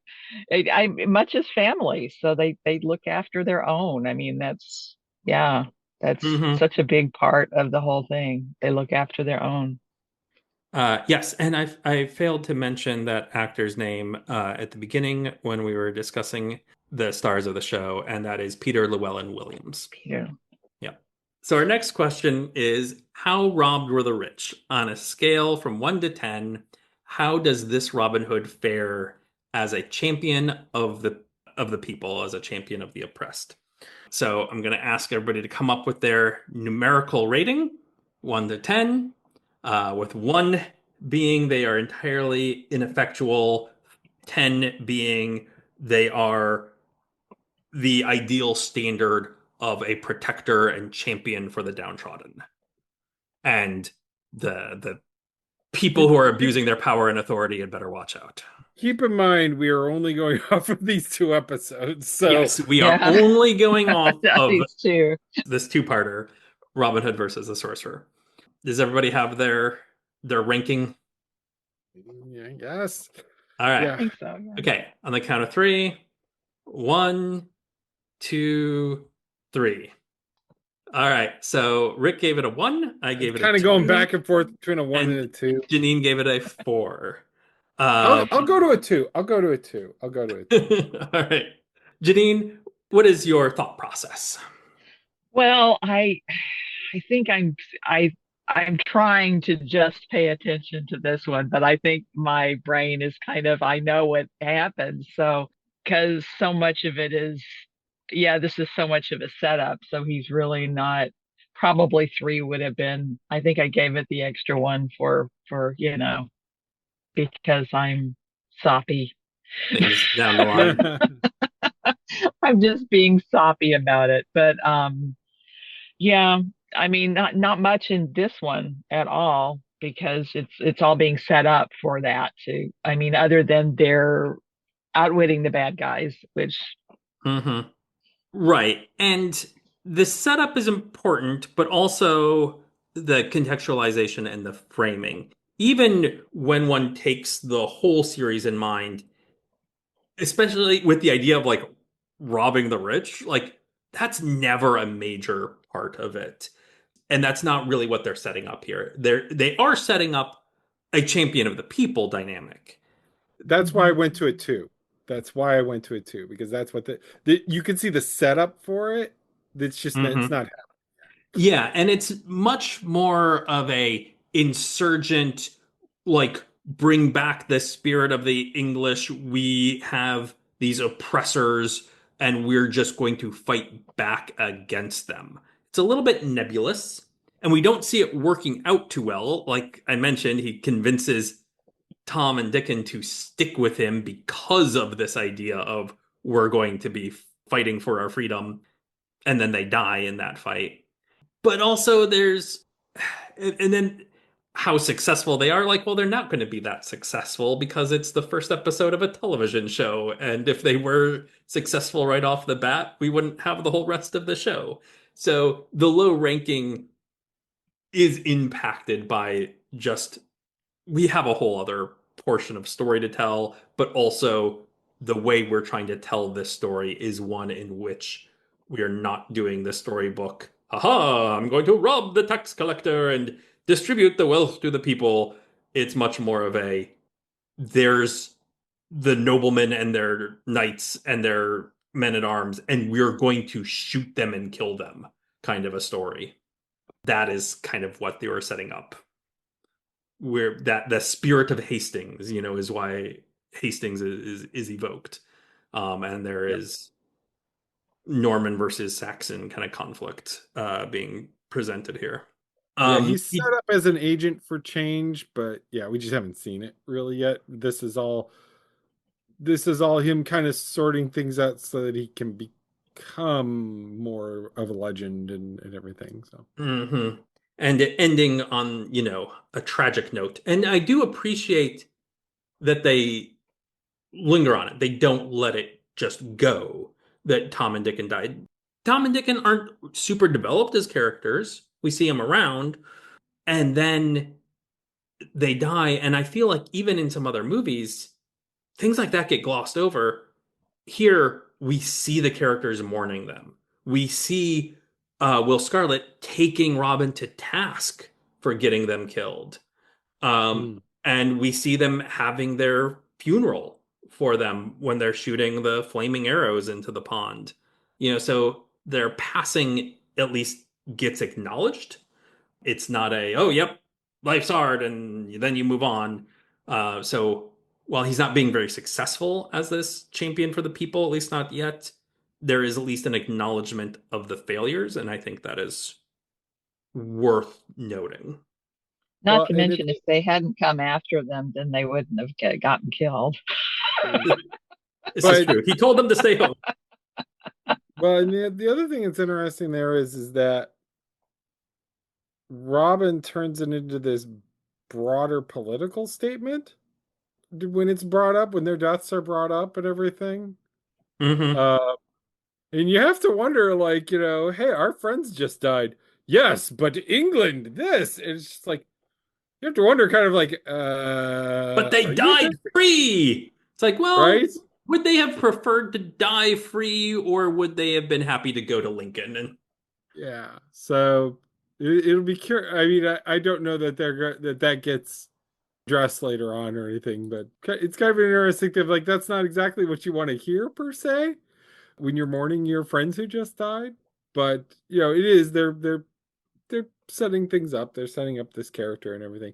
In a certain way, it kind of reminded me a little bit of Sean Connery at the end of Robin and Marian, where hmm. he's bought into his own legendary and is doing all of that. So yeah, it reminded me a little bit of that. But again, this is not meant as a criticism or anything. It's just it was an interesting way to spin it, that because there is this kind of aspect of the hero's journey of accepting his destiny to Yeah. be this legend and everything, and that is meant to be him accepting it.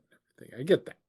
I understand. There's just speaking of the hero's journey, because this is, again, talking about things being in the ether, mid 80s, peak Joseph Oh yeah. Campbell. Everybody's super into the heroic cycle, Hero of a Thousand Faces. And that is very present here. The one thing that's a little bit surprising to me, just in that reflection, is that there isn't more of the refusal of the call.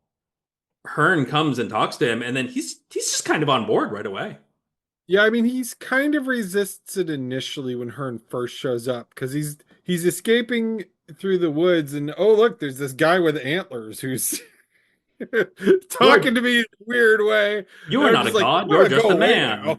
Yeah. But Um, it's not a drawn out refusal, which is no, fine. But this was just again, observational, not a critique. yes. What are some low points, though? Because we've said a lot of positive things, and I have actually a little bit more positive things I want to say too, but there are criticisms that one can make. What are some of the low points that are present with Robin of Sherwood in particular, this opening two-parter? The one I'm going to kind of highlight is the "Hey, I just met you, and this is crazy, but I'm in love with you" romancing of Marion. Uh, Hmm. just we met once, and now we've met again, and I'm in love with you. Why are you going and becoming a nun? You should run away into the forest with me. And her being kind of a little bit on board with it, especially later on. And Um, yeah, she's well, at first she's not. They kiss, yeah, and then her response is, "I'm gonna go well, become a nun." she's kind of not, because you could tell in that scene she's also kind of into it. Yeah, she Um, is. And then later on, she's like, "Man, being a nun kind of sucks. If Robin wants me to marry him, I'm gonna go do that." right? Like, she has a whole little thing. We've talked about how, like, oh, I could have gone off with him and been his bride in the woods. It would have That also been kind of nice if we saw her being discontented with being a nun or something to lead into that. yes, I wanted that to be a little bit more fleshed out, but some of that is time constraints. Some of it is, but like it would have been nice if they maybe wouldn't have been in love in As this part. It would have since it developed was that a show and not a movie, I also would have liked to have seen more, seen it get let them take the time to develop it out a little bit more because they could. It's one of our Yes. complaints about the movies is that romance all often feels so very rushed, but they're trying to do a lot in a single movie. Since it was a show, it would have been nice if they didn't rush that as much. Yeah. I And, agree. and again, that's no criticism. I thought the performances were good, but Yeah, what we see of them is nice. It just would have like I don't think they needed to get married at the end. It's like, come yeah, on, slow down a little, kids. yeah. Uh, But you're not looking at it in the lens of woman in that place and time needs a protection of This is some true. male, If you she is know. going So to so go off into the if forest, she's she needs to get yeah, married. Yeah. she No, needs to get married. Yeah. I, And two, we had Mary Whitehouse on the I don't know if you guys know Mary Whitehouse, but she was like the banner waving morality police in the 80s in fully on board with Thatcher and that whole thing.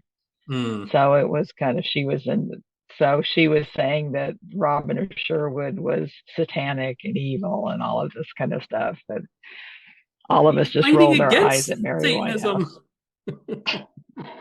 with paganism, but even so. yeah. Yeah. Like like I said, for me, it was even from a historical lens and everything, and especially well, so part of the whole neo-pagan movement of that era was kind of there was a huge empowerment of women, but not of Christian women. And so Marion as a Christian character wouldn't have the pagan empowerment behind her. hmm Like I said, it's one of those things of I would have liked to have seen it been more of a kind of thing that would have developed perhaps over the course of the season, of the series. At hmm least that first series. But this is not a cataclysmic criticism on my part. No, of course not. It is a and for me it is I think it is more so because we have seen that kind of very fast love at first sight sort of romance so often throughout our how many movies now, television series and everything. So, like I said, it is not meant to be a condemnation or anything like that. It is just I would have rather have seen this been more of a developed out thing. I know they took an interesting tact with the relationship in that, the next several episodes do show that it's kind of like Marion's going, "Why am I here?" Yeah. Did I make a rush decision?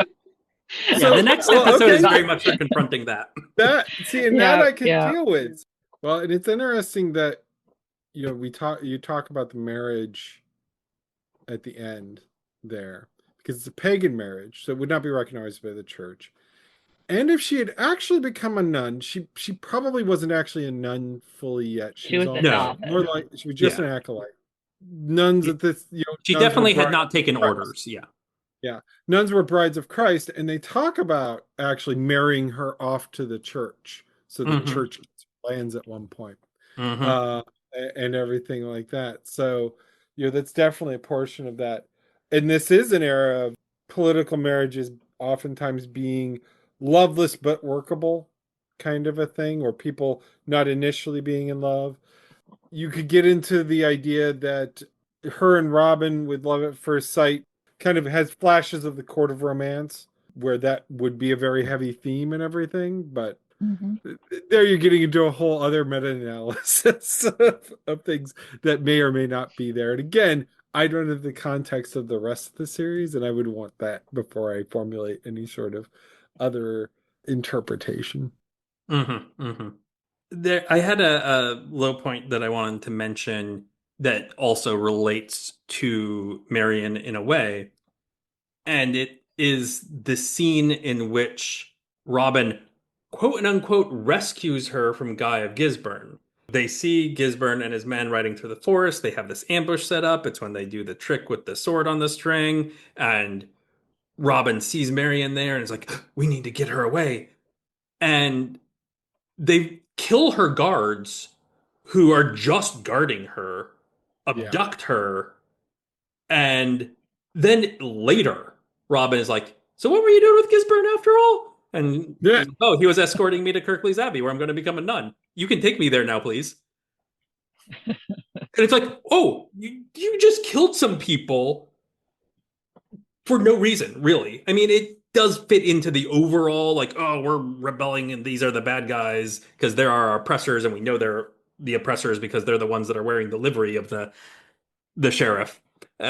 Um, but like you were, it's set up like a rescue of Marion, but it's not.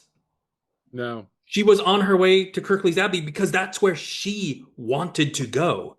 And they interrupted that with no information, functionally kidnapped her. I mean, they did, then they, he, as soon as she said, please take me to Kirklees Abbey, he immediately did. Like, next scene is him taking her there. So it's not like he was trying to subvert her wishes, but it was so, ooh, we're doing a lot of acting without thinking, which is what Hearn tells him to do at one point, but it's not actually a good thing.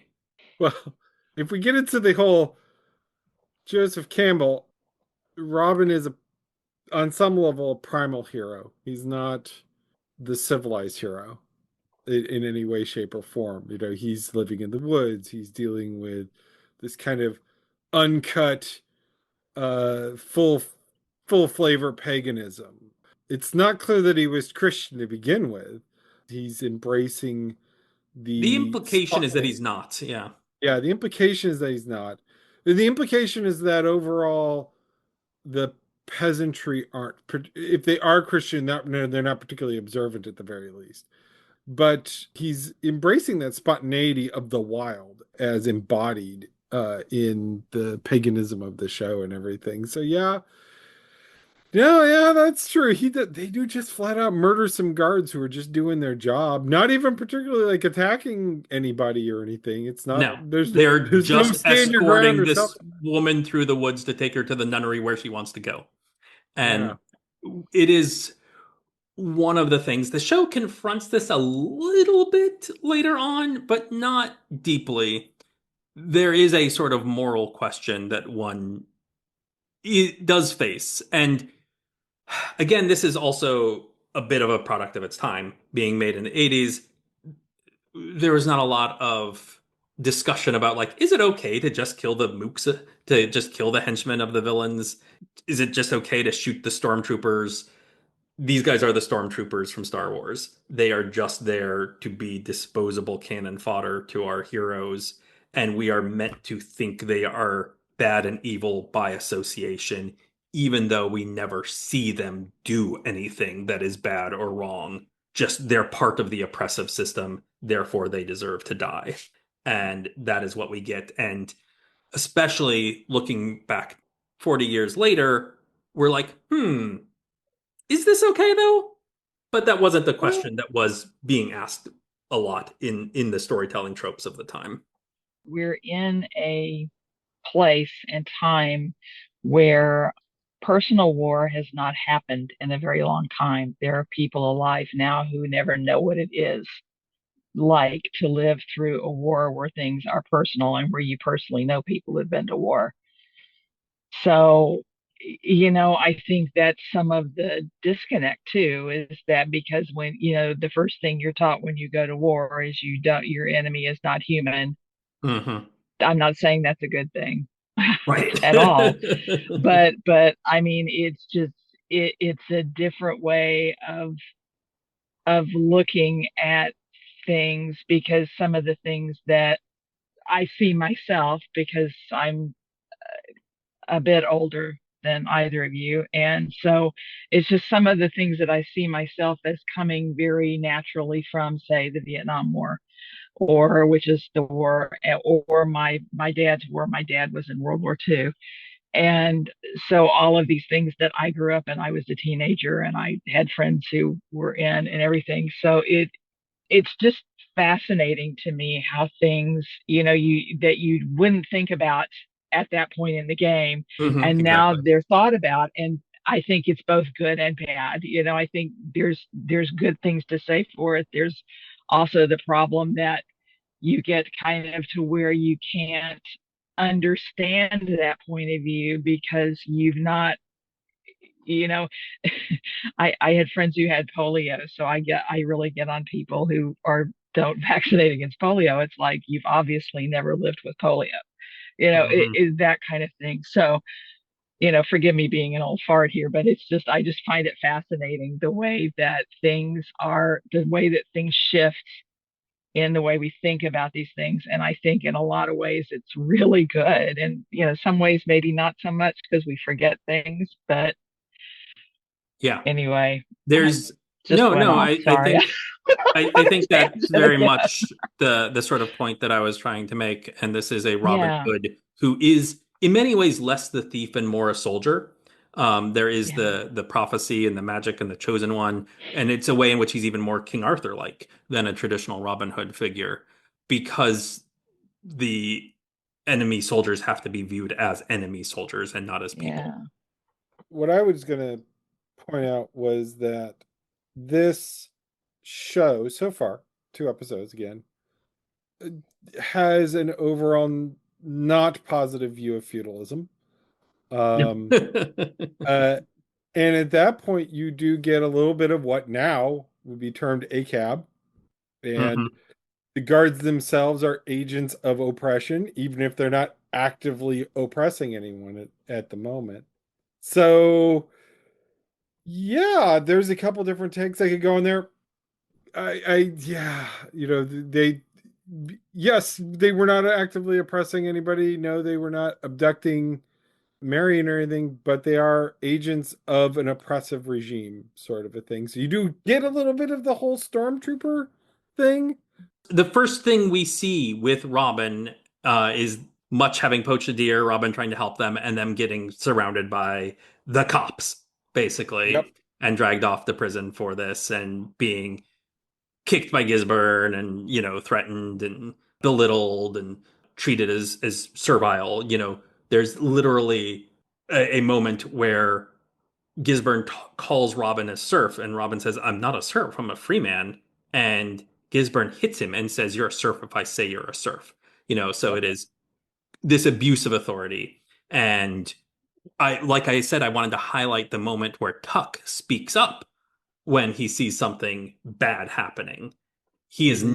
He chooses to not be part of that system. He could be quiet and be safe and have a good job and be fine. And we don't see any of those guards who are with Gisborne speak up when Gisborne is being a bully. So, like, yeah, I mean, I can see why they make the choices they do. It's not how I would choose to do a story now. And I think Janine did a beautiful job of kind of putting a historical context on that. I mean, I'm also a pacifist who was raised Quaker and never been in war. Um, Whereas some of us used to get into fights in alleys with Nazis. So different backgrounds. so yes, I can understand the story that they are telling and why, even if it's not the story I would tell. And I think it is Yeah. just made the more egregious for that particular scene with Marion when it's not like they were coming Yeah. to somebody's rescue. So I definitely see where you're coming that from. one pings worse than other moments. Yeah. I see where you're coming from. It makes sense. All right, any other moments that might come out as like this is not as good as it could be? I know for one of the things that we found that were kind of funny at the time, you kind of go, really? One being the silver dildo. I mean the silver arrow. Yeah. Ah, I wasn't going to mention it. I'm Which glad is somebody just did. The whole I MacGuffin you know is not the it prettiest. and both of these things, and the other one would be Hearn's hat rack.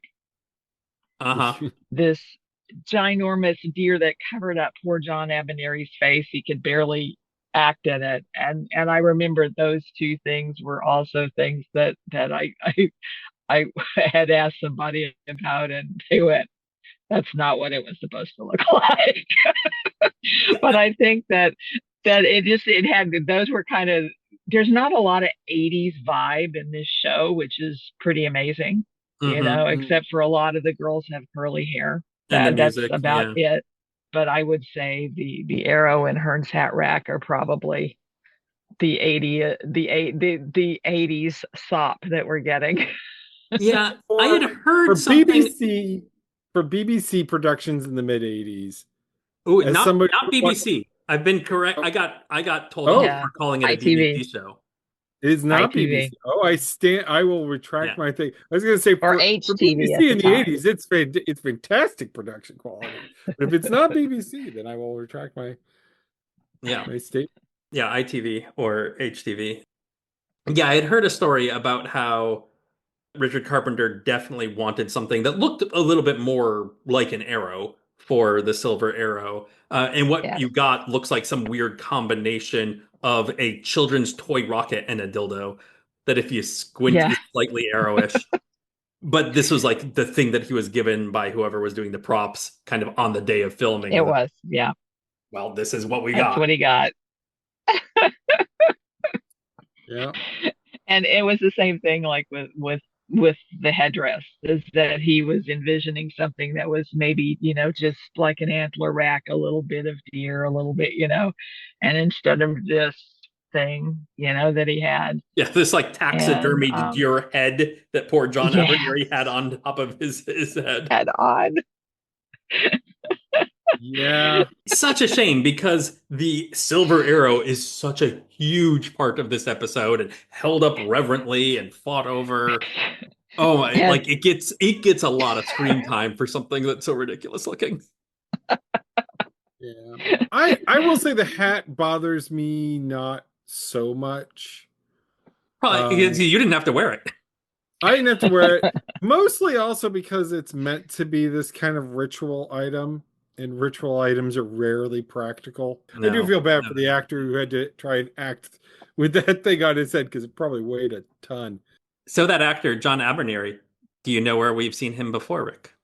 Uh, not offhand, no. He played Marion's uncle in the Legend of Robin Hood miniseries. Oh, okay. All The right. kind Yeah. of drunkard uncle who kept trying to marry her off to Gisborne. Okay. Yeah. All right. All right. Yeah. Yep. So this is his second kind of prominent Robin Hood production. Because I did have to look up one actor, which was the actor that played the abbot. So I knew I'd seen him in something, and he plays totally on not Robin Hood related. He plays Inspector Japp in the David Suchet Poirot series. Ah. I'm like, I he knew I'd was seen him. also in the video Take on Me. Oh, wow. Yeah, he Okay. was one of the villain car people. They had done, you can, Oh, if you're you, right. yeah, You're he right. was I in that. remember him now. Yeah. What is his name? Philip Jackson. So I have one other low point, which is actually a little bit of a cheat too, because it relates more to the whole series. But there's some of it in this episode, so it still kind of pings me. There's a lot of times when the characters just kind of shout at each other, and it gets at me a little bit. As much as Nicholas Grace is channeling Tim Curry, and there is like a nice snideness to him, he ultimately spends a lot of time just shouting at people. And then you see it also with Robin, where Robin spends also a lot of time just shouting at and scolding the other merry men, and they shout back at him. They come to help rescue him at the end, and he shouts at them for doing it, and Little John shouts back at him, "You ungrateful bastard." There's just a lot of characters interact by just shouting at each other, and this is a thing that continues later in the series too. And that I wish they would pull that back a little bit. I wish they could talk to each other at least sometimes, especially among the merry men, a little bit more like actual people instead of just shouting at each other as much as they do. But that That's at least a me thing. It's a thing I noticed and Yeah. kind of wish they could pull that back a little. That seems like a legit criticism. Yeah. And I, again, a there was a lot of relatively minor shouting, but I one. didn't know. I didn't know if it carried on through the series. So Yeah. We've mentioned a lot of highlights, though, a lot of high points, I should say, for the show. Are there any others that we really want to make sure get mentioned, or just other facets that we haven't hit on in some way? the cinematography of this show is pretty good. You definitely feel like a lot of the shots are very thought out. There's a couple places where the lighting isn't the greatest, but overall, lighting is well done. The I can't pick out any particularly weak performances. Hmm. Uh, Nothing that pulled me out of things. Right. Definitely some stronger performances than others, but nothing that, again, no performances that were so bad that they pulled me out of anything. I didn't really feel moved by Arthur the Rat. I think he could have put in more work. Are you kidding? Arthur was the hot. Off. Arthur stole scenes he was in, and I will fight you, sir. No, it's no, that was it was good. There was no completely unbelievable capers or anything. Like the escape from the prison was a really great sequence, and it managed to hold tension, have some twists and turns and things going on with it. But yeah, the fight choreography was overall pretty good. There were some moments that were a little iffy here or there, but not all actors can do stage fighting as well as others. They can't all they can't all be the final fight with Nasir and everything, Hmm. which overall had pretty good choreography. But like for instance, the quarterstaff fight, while overall good, had a few moments where felt just a little Yeah. clunky, Not the right? best choreographed fight, but a beautiful scene. Yes. And not take you out bad. Just like, No. yeah, it wasn't the most dynamic Hollywood style fight scene, but it worked. Yeah. It was serviceable, certainly. Yeah, and I think that's my overall feeling with the choreography. It ranges from, ooh, this was quite good to it was serviceable. It Yeah. does its job. It's never so bad it takes you out. Like, and we've had other times where it was so bad that it definitely takes you out. And this one doesn't Yes. ever do that. Yeah. I'd be interested to see kind of how things develop out. I think it's a solid base, a solid start. Better than some other television show pilots I could point to. It leaves itself a fair amount of room of where it can go and where it wants to go. So, The story with the sorcerer right off the bat lets you know that this isn't going to be a Robin Hood show you've seen before. yes. And so it's intriguing on that level. I Uh, thought that the costumery was really good. I liked a lot of the costumes. mhm. Yeah. The only other thing I really wanted to highlight kind of goes with the costuming and goes with the cinematography that you've already mentioned, and it's just how beautiful it looks. It is a gorgeous looking show. Like you could take almost any frame and it looks good. The forest, which I think is mostly Leighton Wood near Bristol, which happens to be quite close to where I work these days. I need to, I don't know, find a way to That's cool. go check it out sometime. It's beautiful. The forest is beautiful. They use great castle sets. They redress them well. The costuming looks good. It's very they know to be atmospheric in various times and places with their use of lighting and with the framing. The way that Marion first gets introduced, they use the soft light and she's like removing the bonnet while she's tending the bees, and there's like this ethereal glow around her. Mm. They communicate a lot about the characters with their costumes, and the settings just really look great. I think pound for pound, it is the best looking Robin Hood thing, show or movie that exists. It might be, and you can definitely see some influence on it on later productions. Hmm. I do appreciate that it was in a proper forest because how many times have they been in a quote unquote forest? And it's like, that's a city park. Right. Um, And being but shot obviously in England, you know, it really looks like English forest because it is English forest. You know, as much as again, I love the Errol Flynn film and they use some proper forest, it's like the proper forest outside of LA. And it yeah, also clearly shows as much as they tried to dress it up to make it look like it wasn't. so no, you're all right. It does look the visuals, like I was saying, the cinematography is very good. The visuals, the blocking, all of it. Mostly, there's a few slightly not off, but not quite as good. But overall, Hmm. very good. Yeah, a couple cuts here that I think are here and there that I think are slightly clunky, but relatively few, and the overall look is gorgeous.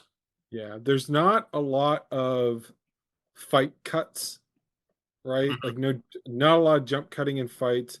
It's there, but it's well done. It's done in places that make sense.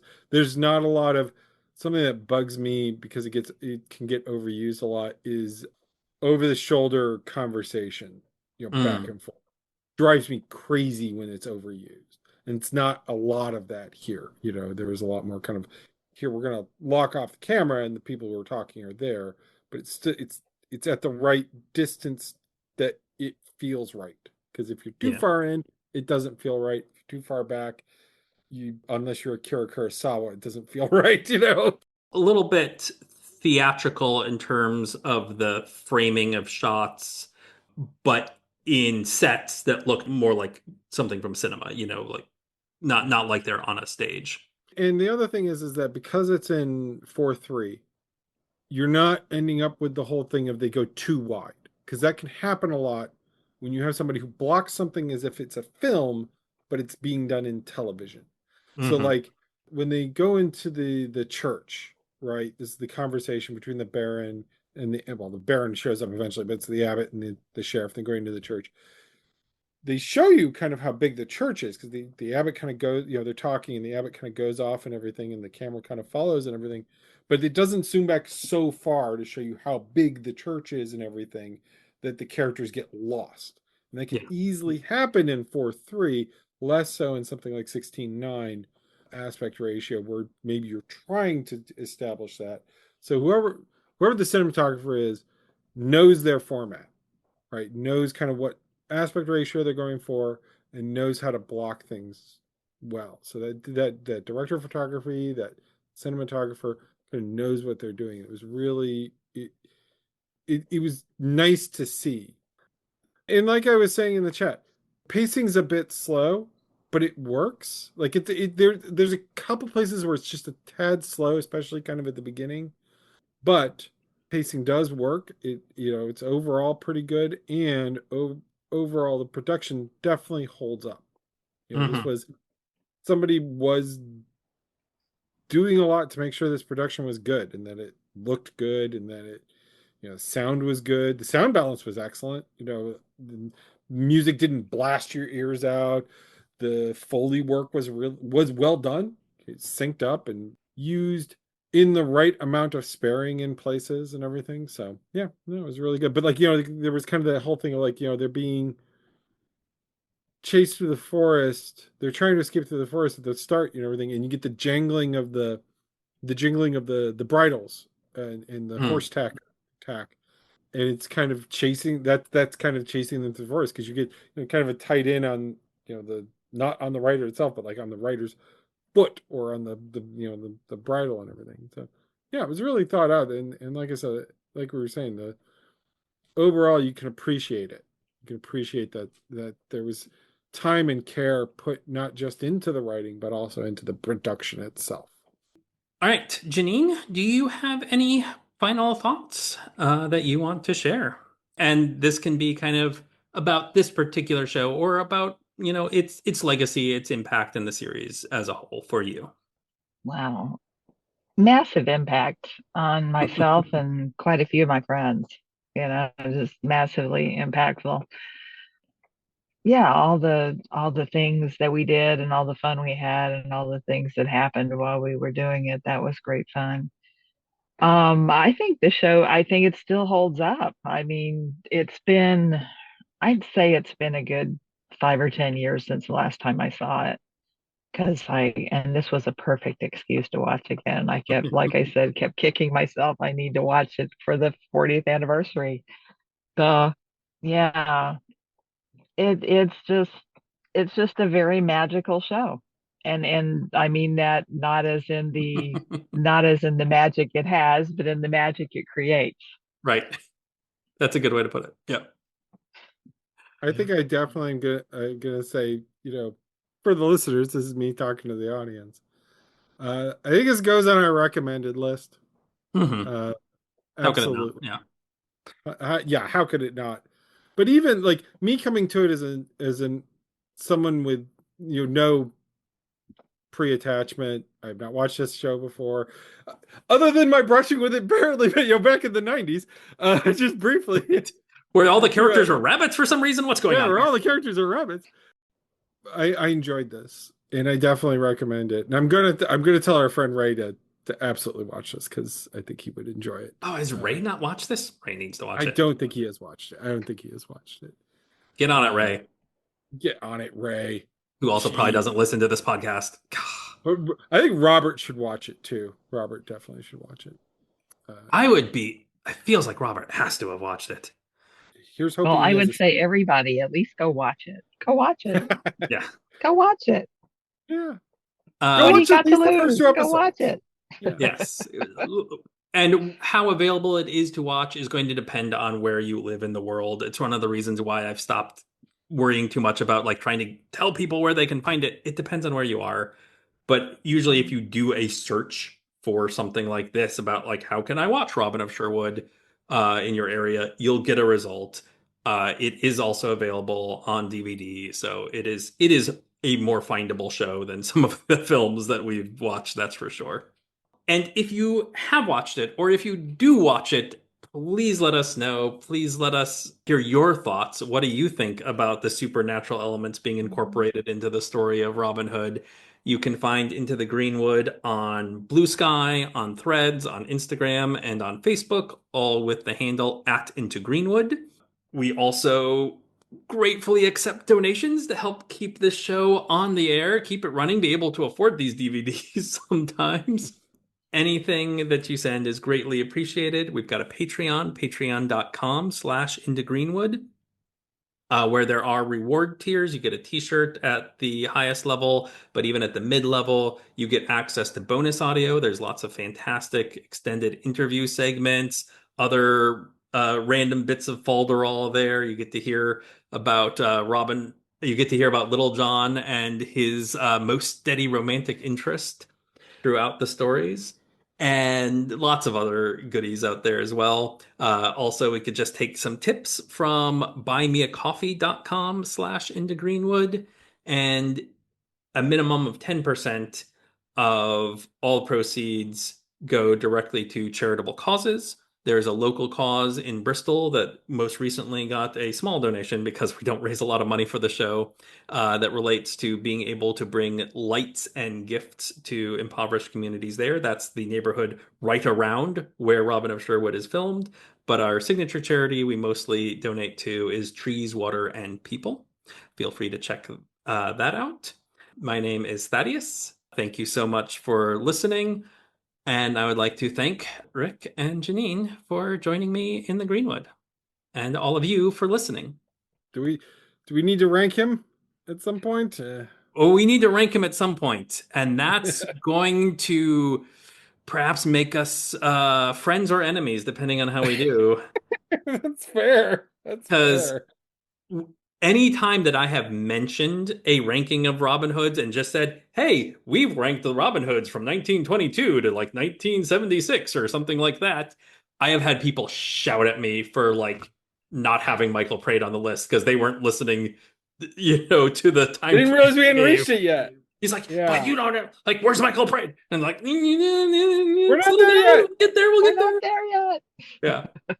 I will also say to the listeners, please share this show. Like, if you have a favorite Robin Hood, and this is probably on a lot of people's lists, share this episode with people. Yeah. Absolutely. Even that, yes, donations are great, but not everybody can afford that. And just sharing it on social media is so useful. And share it with your fans and your friends. That that you're going to sit down and watch this. For the 40th anniversary and everything. Right. Or yeah. And I want to give a shout out also to Alan Wright and his podcast Straight Out of the Federation, where they did, in honor of the 40th anniversary, several episodes where they retitled the show as Straight Out of Loxley, and they delve a lot deeper into the making of the show. They've got a exclusive interview with Mark Ryan, who plays Nasir, as well as interviews with various people that were involved with the production or with the fan community at various points. So go ahead and check out the episodes of Straight Out of the Federation, especially if you like the show Blake 7, which is mostly what they talk about, which we discussed earlier when we covered the Legend of Robin Hood.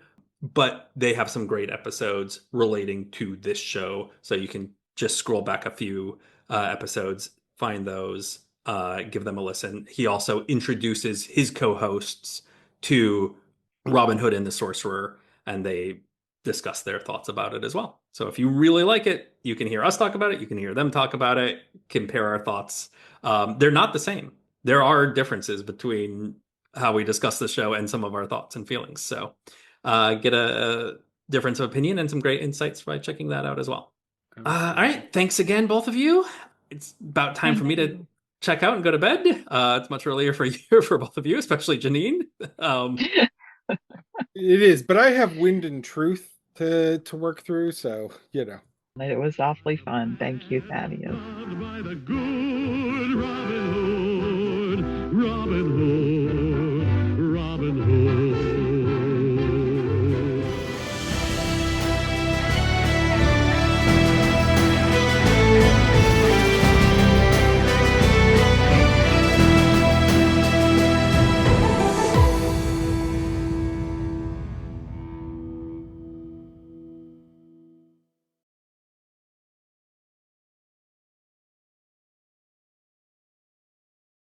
I'm sorry, we're going on. We're off. So we're off topic here. I admit I don't know what we're watching today.